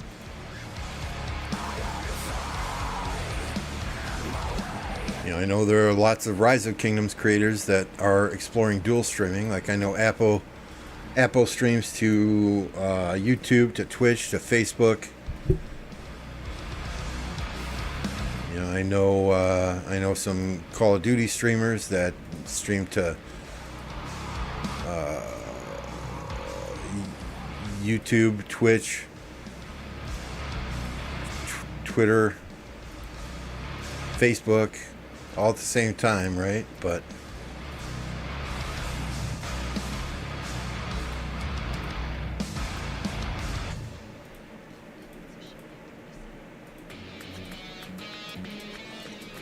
I feel like you'd almost need a second PC to do that, especially playing some of those high-end games.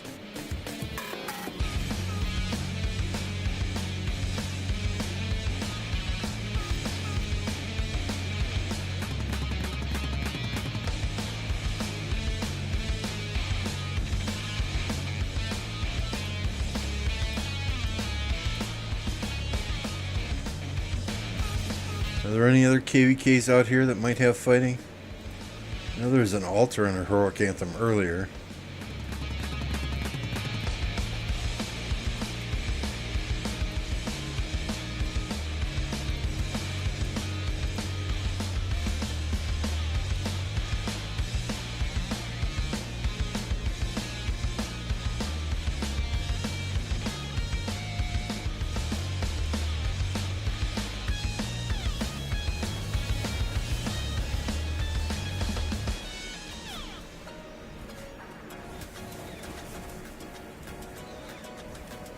So the altar was already captured by these guys in red.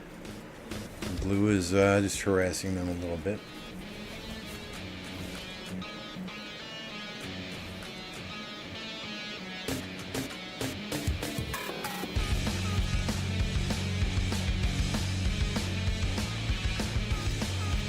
Yeah, I don't know. I haven't explored streaming on Twitch. I'm having fun doing what I'm doing. I've got it all set up just how I like it, so to stream to another platform. I use OBS. I straight use OBS. You know, I know Streamlabs OBS allows you to do multi-streams like that. So if there ever comes a time where I have 12 hours free and I can convert all of my OBS settings, all of my images, everything over to Streamlabs desktop, maybe that's an option.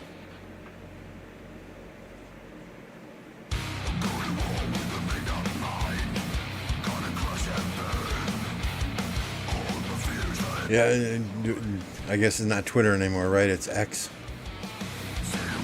Or what's the other one? TikTok, that's it. I didn't mean Twitter, I meant TikTok.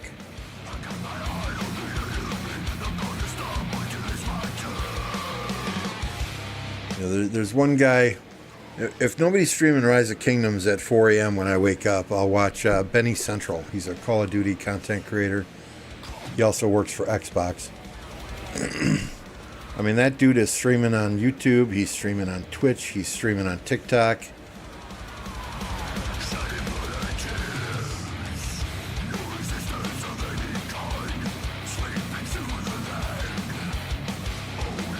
That makes sense, Vincenzo.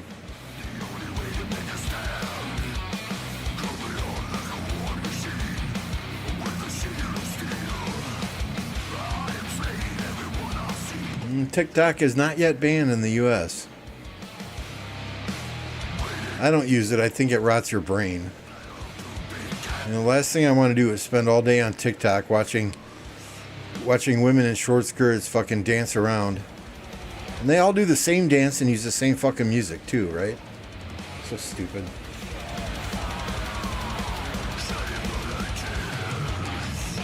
You know, and half of that shit you see on those Facebook shorts or on those even YouTube shorts, you know, half of that shit you see, I guarantee you it's staged. I mean, I have never met anyone walking through a mall saying, how much battery do you have on your phone? 89%? You have $89 to spend now on whatever you want. And then 6 months later, you'll see the same video from the same person with the same actor. Oh, you have $93. You know, it's all fucking staged.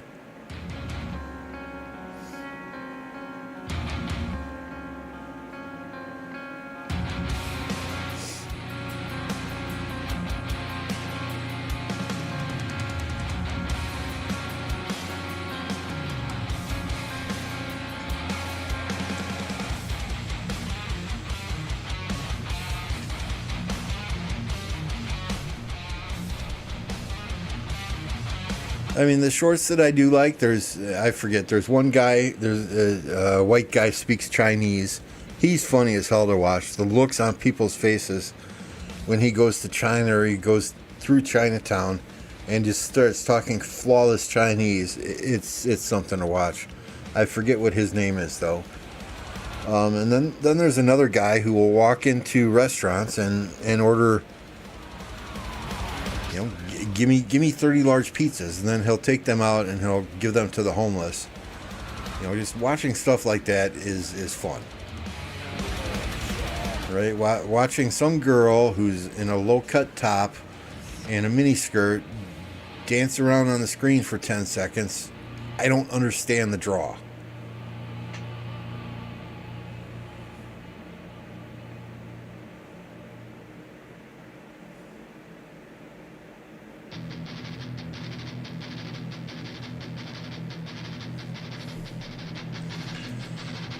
Yeah, I think I'm up over 1,200 now.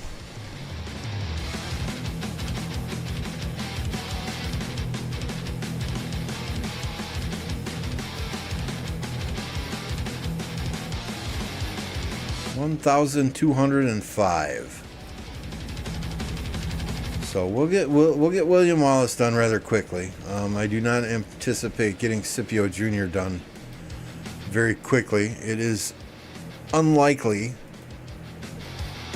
that I get super high placements in MGE. We have infantry players here with better gear and better armaments than me.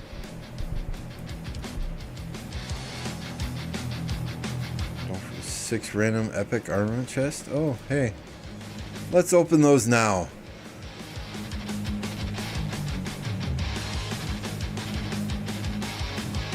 Truly random. Random on formations as well.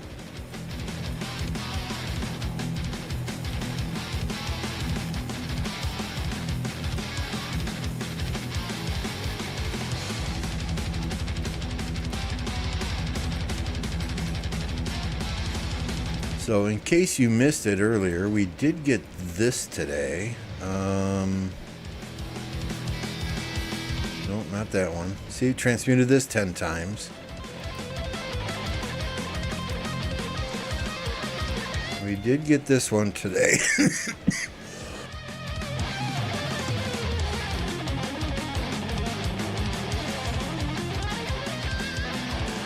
On the right-hand side of the screen. So combo and breaker, but I already transmuted it 10 times, and this is the best I got. So we asked chat earlier if I should move this over, and chat said no. I mean, do I scrap this then? Because I'm never gonna get enough transmutation crystals to transmutate this again.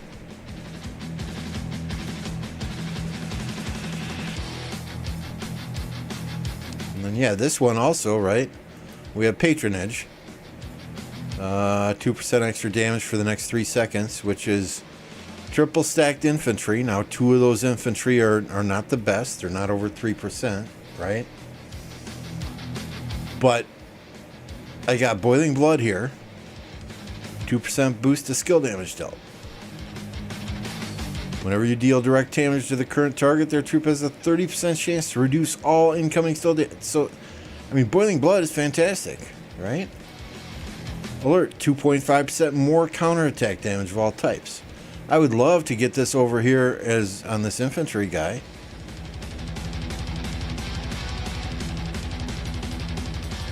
It's going to improve infantry health, but it's going to take away 3% defense and 1.5% attack.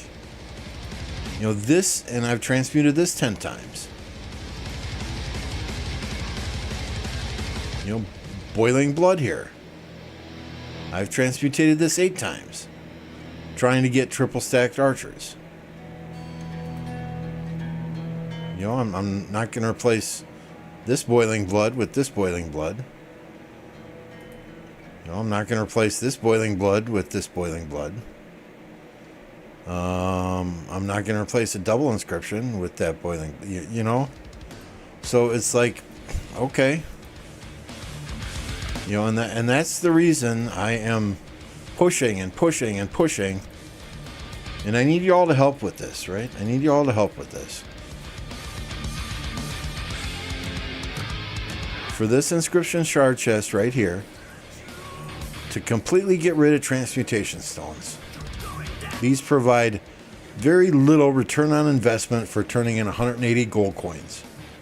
I do not want 5, 8, 10, 12. Hell, I do not even want 24, 30, or 50 transmutation stones in here. Those do me no good whatsoever. Put the transmutation crystal in here. If somebody saves up 180 gold coins, they should get something worth that time, worth that effort. Sure, you have a chance to get these inscriptions. Fine, leave those in there. But at a minimum, the minimum reward that you should get for turning in 108 gold coins is a transmutation crystal. Period. Period. Yeah, I'm gonna save them carb, but you know, they transmutation stones in this chest might have made sense when you were doing traveling and you were getting, you know, speed ups. You were getting resources in your travels, right? It might have made sense then. Transmutation stones were very precious. Now that every time I travel 20 times a day, I can recycle those 20 armaments. I'm getting anywhere from 8 to 11 transmutation stones every week just by recycling. The transmutation stones no longer hold as great a value as they did previously. And when I turned in 180 of these and got 5 transmutation stones, it was like getting kicked in the nuts. The second time I turned in 180 of these and I got 12 transmutation stones, again, same thing. They put on a pair of steel-toed boots, made me spread my legs, and kicked me right in that sack. And that's how it felt to me. I can only imagine how it feels for a free-to-play or a low spender who is saving anywhere from 3 to 7 months to get 180 of these, to turn in an inscription shard chest, and only get transmutation stones. So help me, help you. Contact your Lilith representative. Ask that they replace stones with crystals.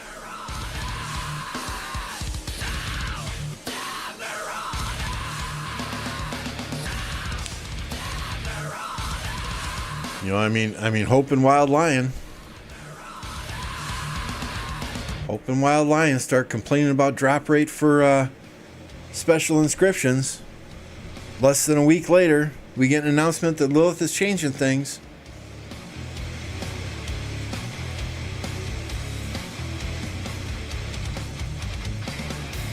Just saying. Just saying.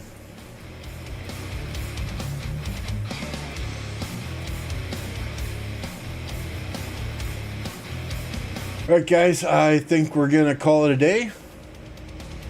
I appreciate y'all hanging out with me for a little bit. I may or may not be streaming. Car, or let me ask you a question, Car. Are you playing in Osiris League tomorrow?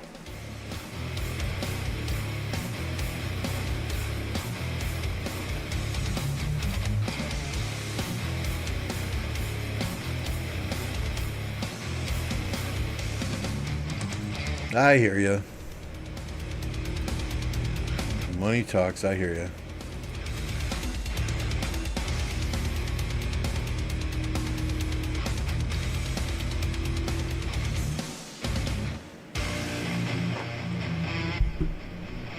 Okay, so here's the question, Car, and you don't have to get back to me immediately.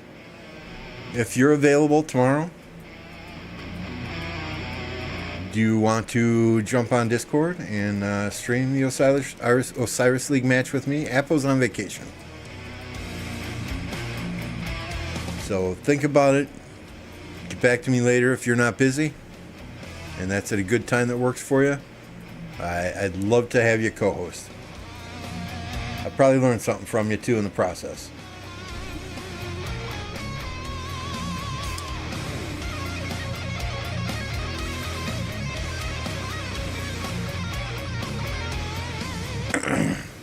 What's up, Popo?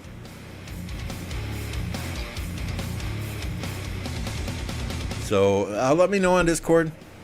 Either way. I mean, if you want to stream it with me, I'll for sure throw up a stream for that 9360 GT match. If not, I'm kind of undecided if I want to do it solo or not. So let me know. We're going to call it a day. We're going to get you over to Doom King. He is grinding barbs. Okay, he's the only one I see streaming a rock. So thanks everyone for jumping on, hanging out, the good conversation, the fun, keeping me entertained as much as I have hopefully kept you entertained. I'm sorry I have a potty mouth for those of you that are under 18, but it is what it is. Sounds good, man. Just hit me up on Discord and we'll iron the details out. Until then, we'll see y'all on the next one. Have a great day.